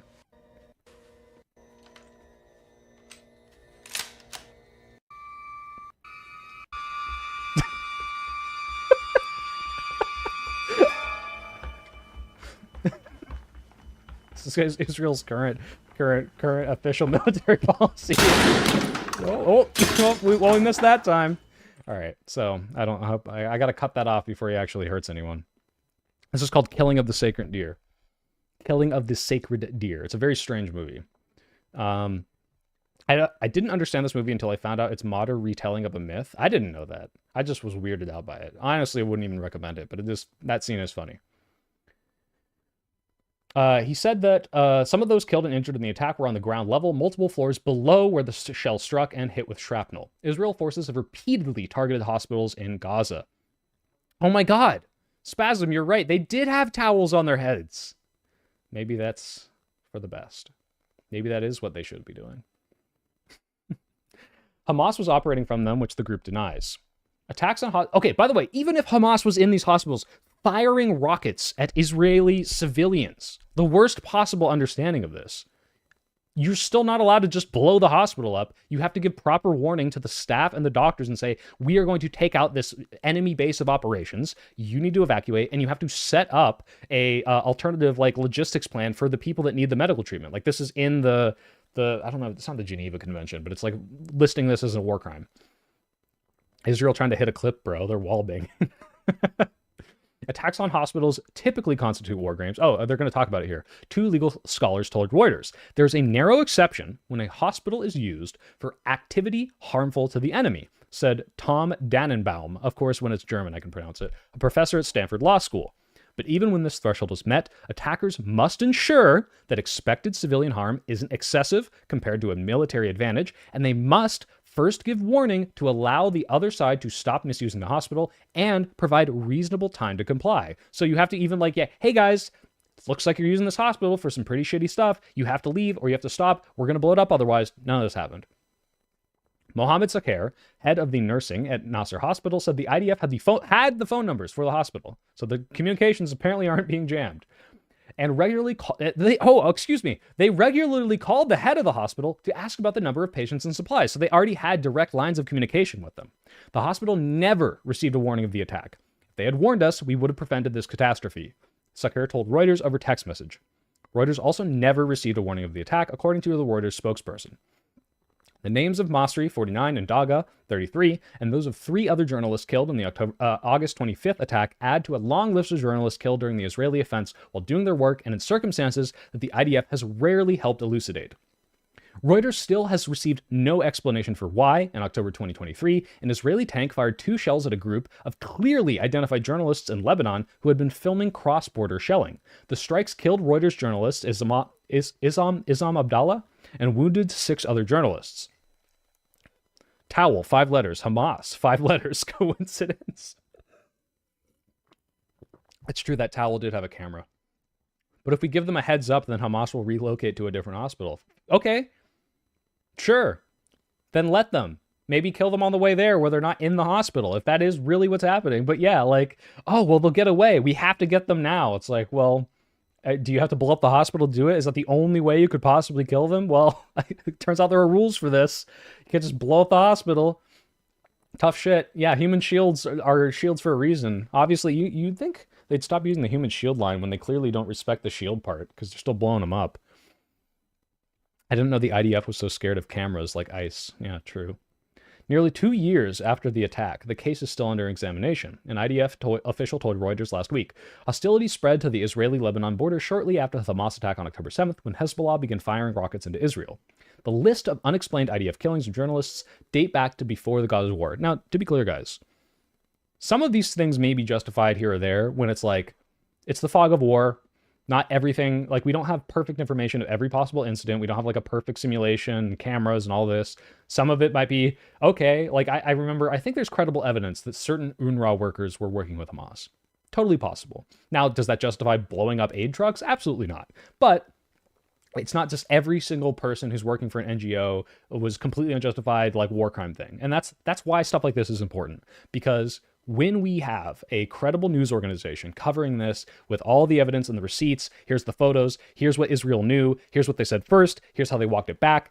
That's the thing you need to like hammer home to people, because not only is it like probably 100% true, but two, it's also like the most convincing case. You can't just show people tweets. You can't show people like, oh, look, here's a photo of a dying child, because as much as that is awful and disgusting, it also, one, might be not even from the same conflict, which I've seen before. Two, it's not evidence of, hey, this was, specifically Israel targeting a child. It might be a child caught in what might otherwise be like a Hamas base. It's very possible, but this is like dead to rights. This isn't a tweet. This isn't a TikTok. This is a news organization showing a pattern of war crimes, lies, and journalists being murdered. And this is so important that like this is the stuff that, first of all, we can't even get out all the time because they do kill these journalists, but is the through line of, okay, it's okay to have like anti-conspiracy brain and pro-conspiracy brain, but here is something that's just undeniably like, this is the case. Unless you truly are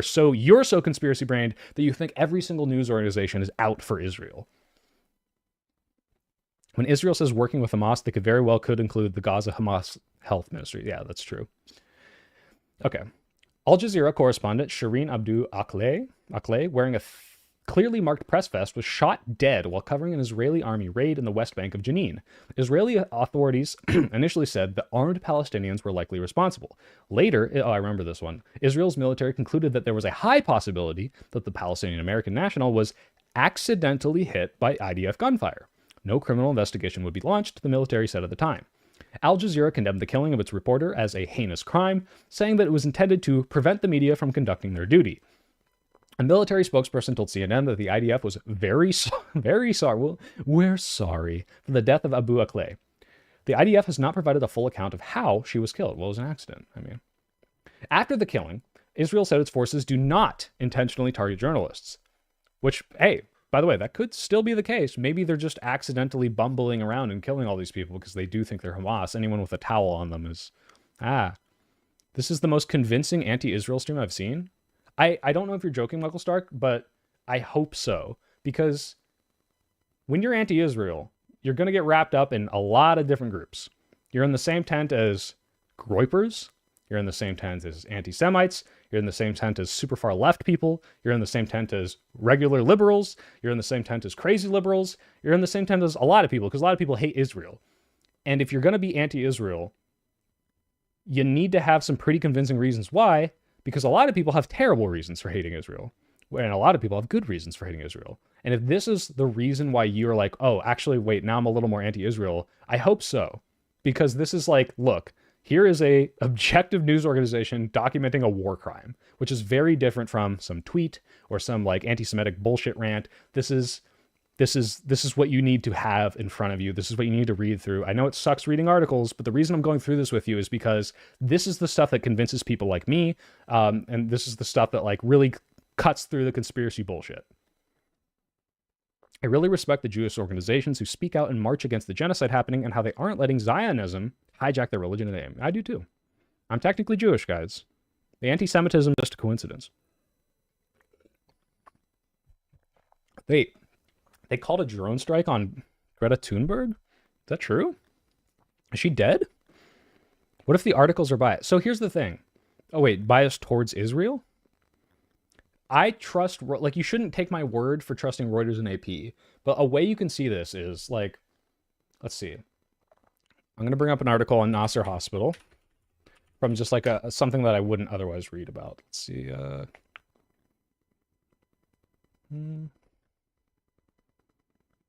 So like, okay, even this is probably a true article, but Al Jazeera I think is pretty biased. And even this headline, you can just compare this headline. Israel's justification for Gaza hospital attack false, Reuters propounds. This is 100% true. Israel falsely claimed, but even just reading this, you can kind of see that like Israel is lying in the title, the way that this is framed. Now, it's 100% correct, according to Reuters. This is what happened. But you can kind of see a little bit more of a bias. And if you read more Al Jazeera, you'll see it's definitely anti-Israel. Versus Reuters headline. Let me just make sure I don't lose my place. I'm down here. Visual evidence upends Israel's official story for deadly attack. So same thing, same facts. The difference being it's not Israel is falsely claiming this. We are going to get that true statement as we go through here. But the difference is we're not kind of framing this in a way that like latches onto the people that want to say that Israel's wrong. It's just, hey guys, we looked at this objectively. Here's the visual evidence. Israel's story is being contradicted. And like that framing, if you read enough Reuters, if you read enough AP, you'll realize like, yeah, this is pretty passive voice, middle of the ground. Just this is what happened. Now, the reality is biased against Israel because Israel lied, but it's very important that you're able to see through those like very clear biases there, so that when you share this with people, they're not like, oh, I immediately see they're trying to target Israel. Oh, it's like, no, like here's just a pretty objective account of what happened. Wirt, thank you for the 2 Canadians. A Jew hates Israel. He's anti-Semitic. Wait, yeah. So how do we teach people media literacy? You can't. You just have to read, and hope that there's a third line. Corned beef hash. Hi, Soy Pill. I'm new to your channel. I want you to know, what are your thoughts on H3H3? I mean, it's just like all drama slop. I don't know much about him. I never thought he was, like, I never watched his stuff. I've seen him say some stupid stuff. I've seen him say some funny stuff. I don't know. I don't have strong opinions about H3H3. Greta didn't actually get hit, but they did call in a drone strike on the flotilla. Oh, okay, great, cool. Because it's so dangerous. If only there was some sort of app that told me what biases a news outlet has. No, yeah, I'm not making this a ground news thing, but ground news does very quickly do that. Let me try to find another like very not middle of the ground one, just so you can compare. Here's the see, look how unbiased this is. AP and Reuters statement on the strikes. Not Israel lied. Like, you know, that's what you might see. It's just, look, we're going to tell you what happened, and you can obviously draw the conclusion here. Like, this contradicts the thing. Let's see, does it say? It doesn't even report it very much at all. This is like even more objective. This is like, even doesn't even go into the detail that would allow you to conclude that it's bad. Let's see. Let's see if I can find a more biased one here on this other tab. Give me a sec, guys.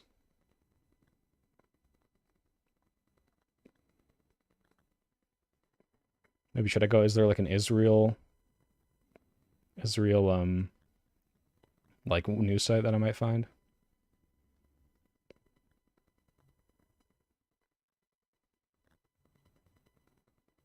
I'm not seeing any, but I think you guys get the point. The point is AP and Reuters usually pretty good about this sort of stuff. Al Jazeera obviously going to be super more anti-Israel, and then you can use like a tool like Ground News to compare that. Thoughts on AIPAC, guys? This is another thing. All right, if you're convinced now, having read through this, that Israel clearly does awful war crimes and has not the best interests of the people there and the innocents at heart, good, because I think that is clearly laid out here. If you guys can show me the same sort of evidence for why AIPAC is like some evil, influential group that is like causing all these politicians to like let Israel get away with whatever it wants and has all this undue influence, like, please show it to me, because like I have yet to see like convincing evidence that taking money from AIPAC is some exclusive thing that's going to make you like super corrupt versus any of these other PACs that they donate or get money from. Like all these organizations try to do this shit. AIPAC is the American Israelis Political Action Committee. I mean, look at Ted Cruz. Here's the thing.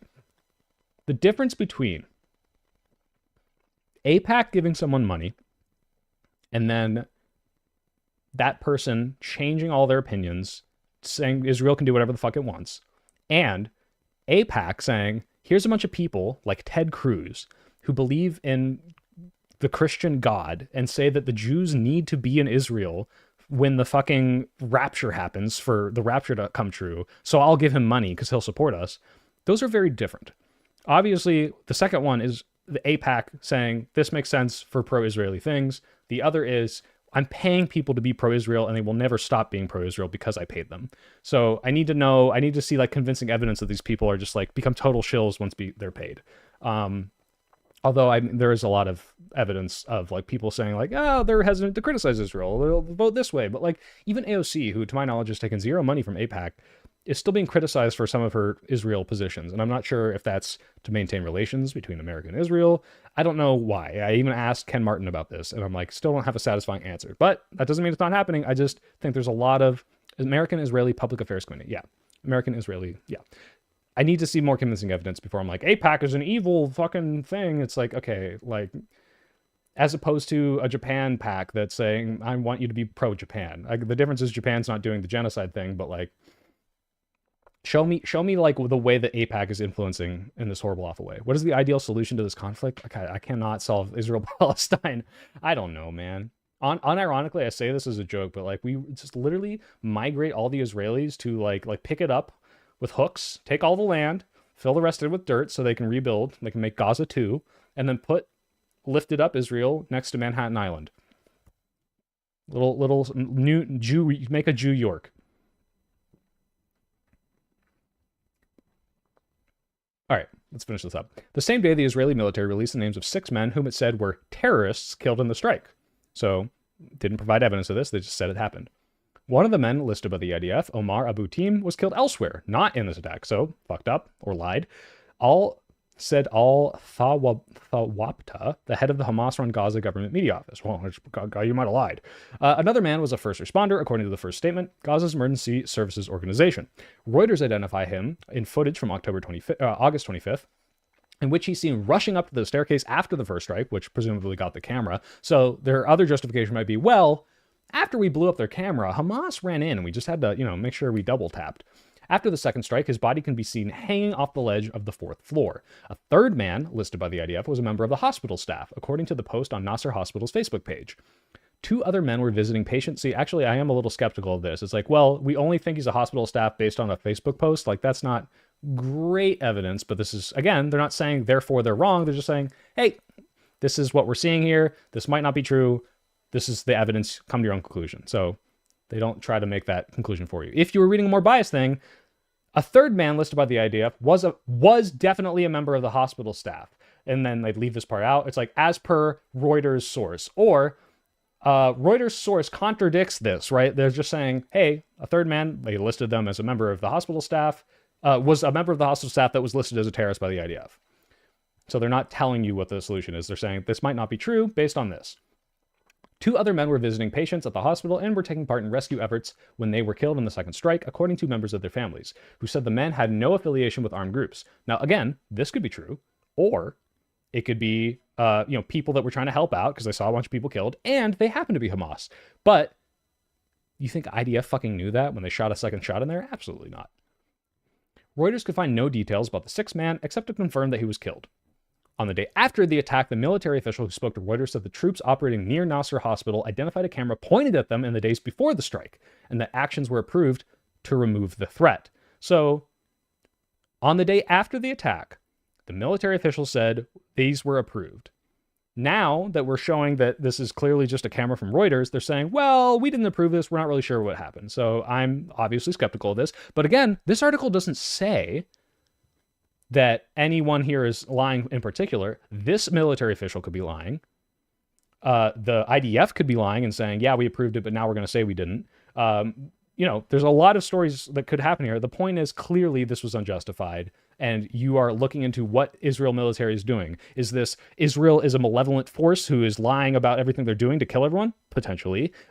Is it Israel is incompetent and does not have a top-down command and allows its soldiers to do war crimes and then not punish and investigate them and lies about it to cover for them? Also possible. So remember, don't take a narrative away from this. Just look at what the evidence presented is, come to your conclusions that aren't being drawn to you, but understand that this is like everything we know that's verified. And when you read a Twitter post that's like, all Israel wants to do is just kill every child, and you read one that's Israel is a bastion of peace and they are only doing it on accidents, both of these things are not things that you should take anything away from. It's just people saying things that they want you to think. This is an article describing a situation, which also paints Israel as horrible, but because it's the objective reality.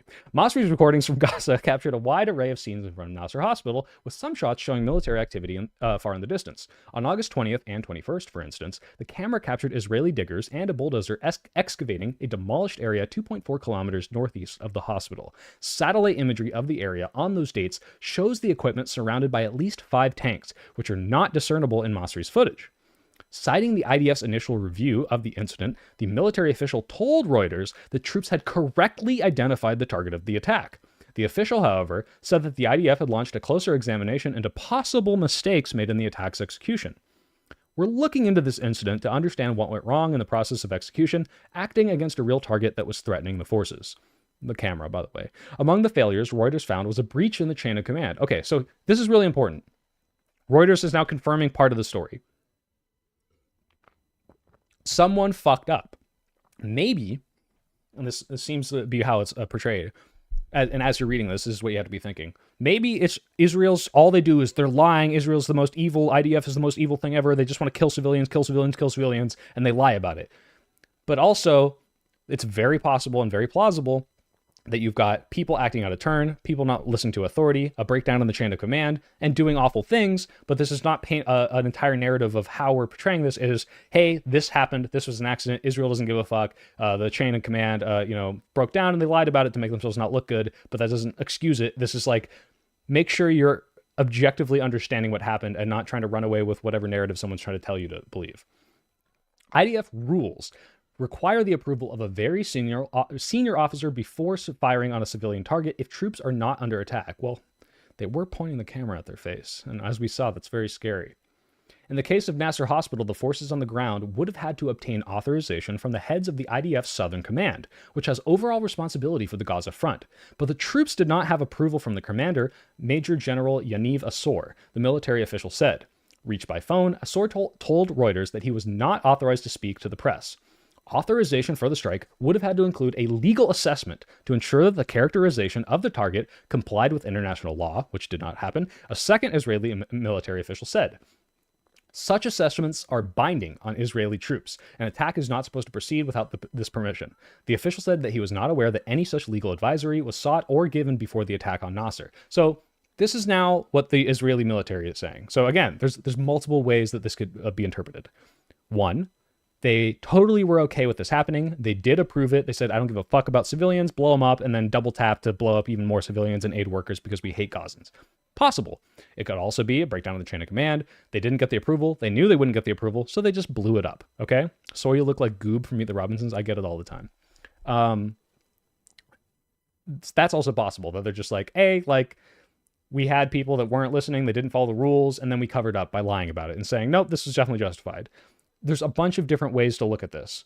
The problem is the same in most of these cases, because whether or not Israel is just indiscriminately killing civilians because they love it, because of mistakes, because of incompetence, because of covering up and they don't care, innocent people are dying. So it matters a little less what the thing you come away from it is, but understand that you could come away from this being some crazy, like, conspiracy brain, like, look how the IDF lies because they really just want to kill all of them. And that could be true, but that's not what this article is telling you. And that's what a lot of people want you to believe. But it could also be, hey, this is them fucking up and trying to cover it up, which is also, to me, much more believable, which doesn't make it okay, but makes it a lot more like, okay, I'm not some insane anti-Israeli just on principle person. I am assessing the fact that Israel is an incompetent, innocent civilian killing, war criming force. Both of these are plausible narratives. And you have to be able to like sort through that and not just like look at, oh, well, here's a picture of a thing that makes me upset and I'm going to come away with something from that. Reuters obtained photos of metal fragments found at Nasser Hospital taken by a doctor at the scene that day. The fragments are from tail fins of Israeli-made 120mm tank rounds, according to 5 munitions experts who reviewed the photos of the fragments. A similar tank shell was used in the 2023 military attack that kills the Reuters journalist in Lebanon. A tank round was a disproportionate munition selection for the Nasser strike, given that the IDF says it was targeting a camera and that it was located at or within a hospital, says Wes Bryant, a former senior targeting advisor and policy analyst at the Pentagon, where he was branch chief of civilian harm assessments. But even a weapon that is likely to result in fewer unintended injuries and deaths than a tank shell will still have a high casualty count when aimed at a crowded stairwell.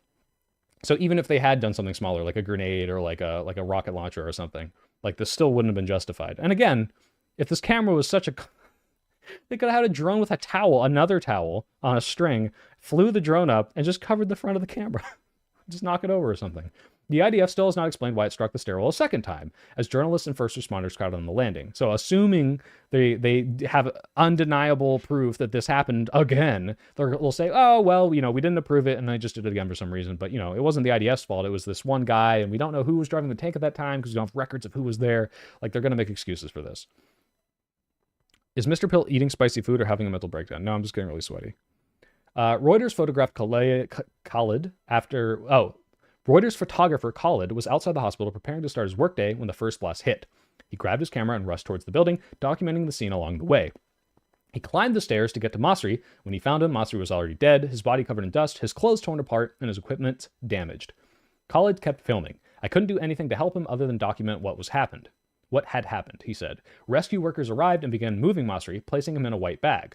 At 10:17, as Khalid and the rescuers walked down the stairs with Masri's body, the Israeli military struck the stairwell a second time. Can I show this? Video captures at least 2 munitions. I probably can't show this. I don't know how this works. 2 munitions can be seen hitting the hospital at a fraction of a second apart in footage obtained by Reuters. Khalid filmed the strike, which left him injured. Khalid has hearing loss from the blast and will require more surgery to remove the shrapnel. Okay, so I know that took a while, but I think it was really, really important to get through all of that, because what you just read was a pretty objective, detailed, in-depth account of the story, the initial claim from Israel, how that is contradicted by photographic evidence, the actual evidence that appeared, who was there, who was killed, how this could have happened, the different excuses they might have, the different explanations, and still coming out of all of that does not tell you what to think. There's no thing at the end here, because, a more biased website might say, Israel is like, we'll answer for this, or like, we will still investigate this, and like Israel will answer for its crimes. Some very passive aggressive or pointed statement. Like, you can hate Israel coming off of this, but only because you understand and disagree with its actions, and not fall for some like crazy Twitter propaganda bullshit. So anytime something happens, wait for evidence, read it from a trusted source. Yes, it's very hot where I am. I thought the article was great because it's like, if you are in doubt of like, these people are like, oh, Israel loves war crimes, and like, people framing it in awful ways, this is such a good way to be like, well, here's like a very detailed account of like how awful this is. And don't get me wrong, it's not like this is the first time, the first article that ever showed something like this. But when you come up with these narratives, out with some sort of narrative, anti-Israel, anti-IDF, I'm against the genocide in Gaza, make sure you have stuff like this, because this is very convincing and compelling to people who see a lot of bullshit on TikTok, Twitter, and all these other places, and they're like, whatever, this is just propaganda bullshit, versus like a real in-depth article. How can I trust the source if it's showing me facts that lead to me to a conclusion? True.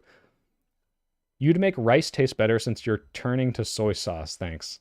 I don't think that's framing it in awful ways. Narratives aren't bad inherently. No, they're not bad inherently, but if you already believe the narrative is nice and it feels good to see the people being mad in the way that you're mad, that sort of thing. But if you're trying to convince someone else and you're like, look, here's the Twitter, there's Twitter, look at this Twitter thing. And they're like, well, what the fuck is this? Like, if you believe that Twitter thing, you might be falling for like some propaganda bullshit. It might be true, it might not be. For example, saying Israel's blown up hospitals and committing war crimes is true, but if I saw someone say that and then just 2 photos of rubble, that could not be true. And when I need to go look at an article and really understand that it is happening.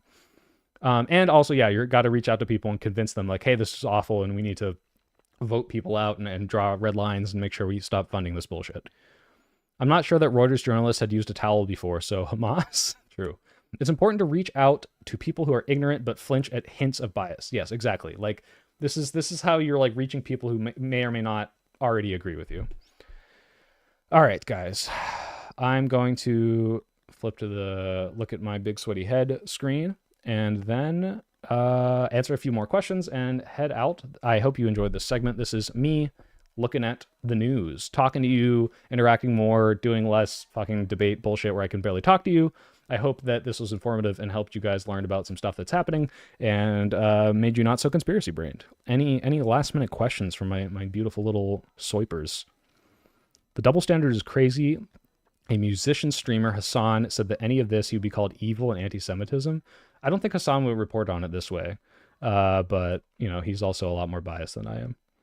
Hey, Soy, how do you feel about the current reporting on Just Kidding, Where's the Horse Chef? God fucking damn it, Trash Dan, don't remind me of the horse video.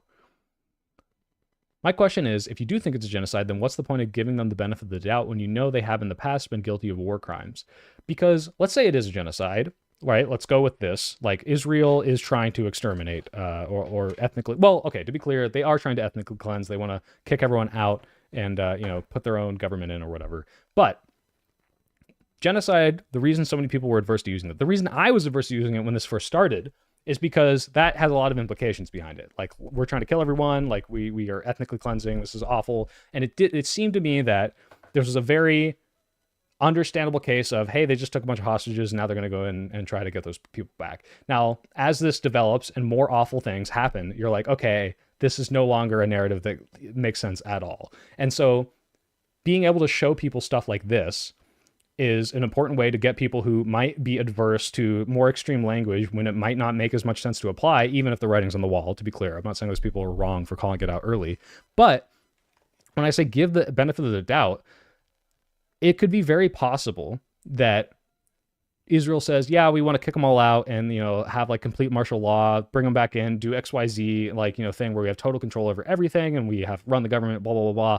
That could fall in line with, hey, we want to, you know, also let our, you know, incompetent military do whatever the fuck because it'll discourage them and make them run away more.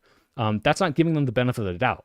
That's still evil. That's still awful, but it's not the same as we are actively trying to murder every single person in here. So it's important to understand that, like, yeah, we can't 100% know exactly every single intention, but we can't just automatically assume everything in every single situation. Just take what is objective fact, what is the statements from these people, and, you know, come to your conclusions from there, but don't conspiracy brain react to everything. More debate panels. Oh no, people don't like this. They want more debate. I think I'm doing a debate on Wednesday or Thursday, actually, but I'm also working on my bid. Soy, what made you wear sweats and a long sleeve in September? It was cold this morning. I'm sorry. What do you think? Sudan, Gaza, and the Congo are connected? No, actually, I do geography, and those things aren't even close. I don't know if they're connected. What makes you want to go vegan? It's the morally right thing to do. If Hassan said the same thing as me, then good. Awesome. The legal definition of genocide being vastly different from the public perception of what a genocide is part of why it took so long for countries to call it that. Yeah, exactly. That's why, like, even Bernie Sanders might not call it that. How do we find hope in this fucked up time? It seems like every day we watch our democracy further get wrenched away from us. That's a good question. Do I have hope? I don't know. Even if things get really shitty, there's always going to be entertainment and fun. It's just might not be fun for everyone. No, guys, look, there's institutions, and as much as this is the Ben Shapiro defense, a lot of the reasons why Trump hasn't been able to do insane shit is because those institutions and judges and counters exist. And while that might not fix things from getting shitty, there's always options to fight back. And there's always going to be some way for us to push against it. And I think the silver lining through all of this, for me, is that the reason why you don't see fascism take root and stay forever is because it oppresses people, because the people realize that this sucks, this is only good for a very small amount of them, and they fight back, and eventually it goes away. But then there are these cycles, and people suffer, and you have to, like, entrench yourself and have better guardrails again. But ultimately, these people are stupid and evil, and those ideas rarely win out in the long run. What's your take on Trump's UN experience? I can't believe they didn't boo him more. And it's so weird watching, like, the head of Al-Qaeda who, like, held up 2 severed heads, like, there in, like, a suit and, like, shaved and just treated like a normal person. It's very strange. I have hope in the 335 people watching. Hell yeah. I agree with Zachary is like this to be a semi-routine. I'd agree with Zachary. I'd like this to be a semi-routine stream. Yeah, guys, I'm going to do this, like, maybe 3 or 4 times a week, I think. As long as I have things to say. Once Trump kicks it, the MAGA Republican base will fracture. I agree with that. Death awaits. Guys, I know this is weird, but I think IRI was right. How many weeks has it been? 18 days since Charlie Kirk was killed? I'm kind of bored of it. I think people are getting bored of it. There's some people still holding on. There's the Jack Prozabiaks. He's like, oh, my friend died. I hope y'all remember. But you're going to start seeing posts that are like, Don't let this distract you from the fact that a leftist killed Charlie Kirk. And the reason they're going to do that is because people will have forgotten, like unironically. Like it's kind of fading a little bit already. And I think it's not nearly, I'm not like nothing ever happens all in, but I am like, guys, things move fast and we're already moving on, okay? Wirt, thank you for the 2 Canadians. From Canada, Zoran is the kind of hope for America. Yeah, we'll see. I hope he wins. I know Eric Adams just dropped out of the race, so I think it's Cuomo running as an independent versus Zoran. And, if you beat him once, hopefully you can beat him again, but don't know. You look like the baseball kid from Meet the Robinsons. I know, I get it all the time. Easy W, there's more than 4 days worth of news to cover in a week. Yep. Who even is Charlie Kirk? Exactly. Who's Charlie Kirk? I don't remember that guy. Charlie Kirk, old news. They've been dragging out the Kirk stuff like 9/11. What's 9/11? Well, they have to lie about him being a leftist. I mean, guys, I think Tyler Robinson was probably a left-leaning, right? He hated Charlie Kirk. He's pro-LGBT. I don't know. Would you please... we don't know, is the point. Would you please become a grifter and tell me how everything is wrong because of women? I can if you want me to. It's all women's faults. Kirk's wife is trying to weekend at Bernie's him and unused debating liberal kids. Oh, yeah. They're getting all the old, Charlie Kirk footage and being like, look at all the sealed. Like, it's like the Michael Jackson record you've never heard. I want your goofy hat. Yeah, I still cannot find a good supplier, but if anyone becomes a top tier patron, which by the way is not the reason you should do it, but if you do, I send you a signed hat, but it's not worth, I think it's like $100 a month. So like very dedicated, lovely fans who want to give me all that money. Cool. You shouldn't do it just for the hat. You should do it because you want to support me and I want to give you something, and it doesn't have to be the hat. It could be a signed something else. Not the Pickle Rick because he's too expensive, but I'll find a way. I'll eventually get the supplier. You get it all the time. Yeah, I do. I get like DMs of me as the goob from Meet the Robinsons with this hat like photoshopped on. Did I see the Kirk Starbucks drink? Yeah, that's so stupid. It's like, I'm gonna get these liberal people to write Charlie Kirk's name on a drink. Liberals owned. Apolitical with normal ass takes. I seemed apolitical? Are you talking about Charlie Kirk? Who seemed apolitical? I'm not apolitical. What do you think of Kimmel getting removed and then reinstated? I think it's a huge crackdown, and Brendan Carr wrote about this in Project 2025 about limiting our free speech, and we need to fight back against this, and it's great that I think Disney is more beholden to money than they are the federal government right now. Hey, Hilbert, did you see that Pete Hegseth decided not to rescind the medal? Oh my god, yes. Okay, so for those of you who don't know, there was the Battle of Wounded Knee, which is really the massacre of Wounded Knee. Let's see this.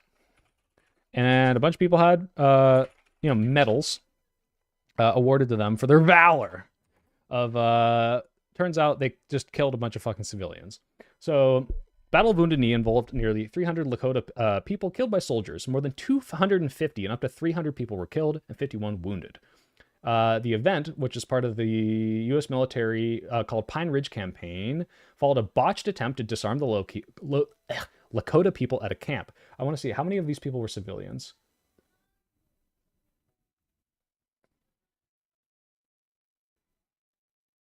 Excuse me. I did not prepare for this, but I think this is ridiculous. Okay. There were 350 Lakota, 120 men, and 230 women and children. The troops surrounded, set up 4 rapid-fire Hotchkiss-designed mountain guns. Jesus Christ. So essentially, there's obviously, some of these people had guns and fought back. They just started slaughtering all of them, right? And they get like medals for their bravery in this. And retroactively, we look back, and even at the time, this is seen as something bad by a lot of people. We say, hey, maybe we shouldn't have medals for these people who are, did these horrible, awful things. And Pete Hegseth triples down and is like, no, absolutely, these were brave Americans fighting back against the savages. So it's just as far as I can tell, just pure evil. There's nothing more evil than this. I just realized you guys are not seeing what I'm reading. So I'm just staring at a screen and you can't tell what I'm reading. But the point is, yeah, they killed a whole shit ton of civilians. Absolutely awful. It's like if we gave medals to people for the My Lai massacre. My Lai. And then we decided, hey, maybe we shouldn't give those people medals. And then he's like, actually, sometimes you just gotta, do a bunch of horrible, awful sex crimes and murder people in Vietnam because you're just having a bad day. The Lakota had cameras under their towels, under their teepees. Yeah, true. Bury My Heart at Wounded Knee is an amazing book that everyone should read. I've heard about that. Do you think the escalator planned to stop Trump? I think Gavin Newsom unplugged it right when he was walking up to it. Glad you were aware of it, so I haven't seen it covered a lot. It's just so ridiculous because it's like, it's not, ultimately it is consequential, but what it is the current administration being like, not only are we pure evil and hate minorities, but also we just want to signal that even though this doesn't do anything, we are very evil and there's nothing you can do about it. And so they're just like bragging about just awful stuff. Can your cap propeller spin? Yeah, of course it can spin. Look at that. I ended up talking politics with my Fox News watching grandfather, and I was actually floored how misinformed he was about everything. How is Fox News legally allowed to be called news? Nathaniel, wasn't there some lawsuit where they had to declare that they're purely entertainment and not technically a news station or something? Tragic irony is this was after the Lakota had their guns taken away from them by the government, and now the don't tread on me types are swinging behind the current admin. True.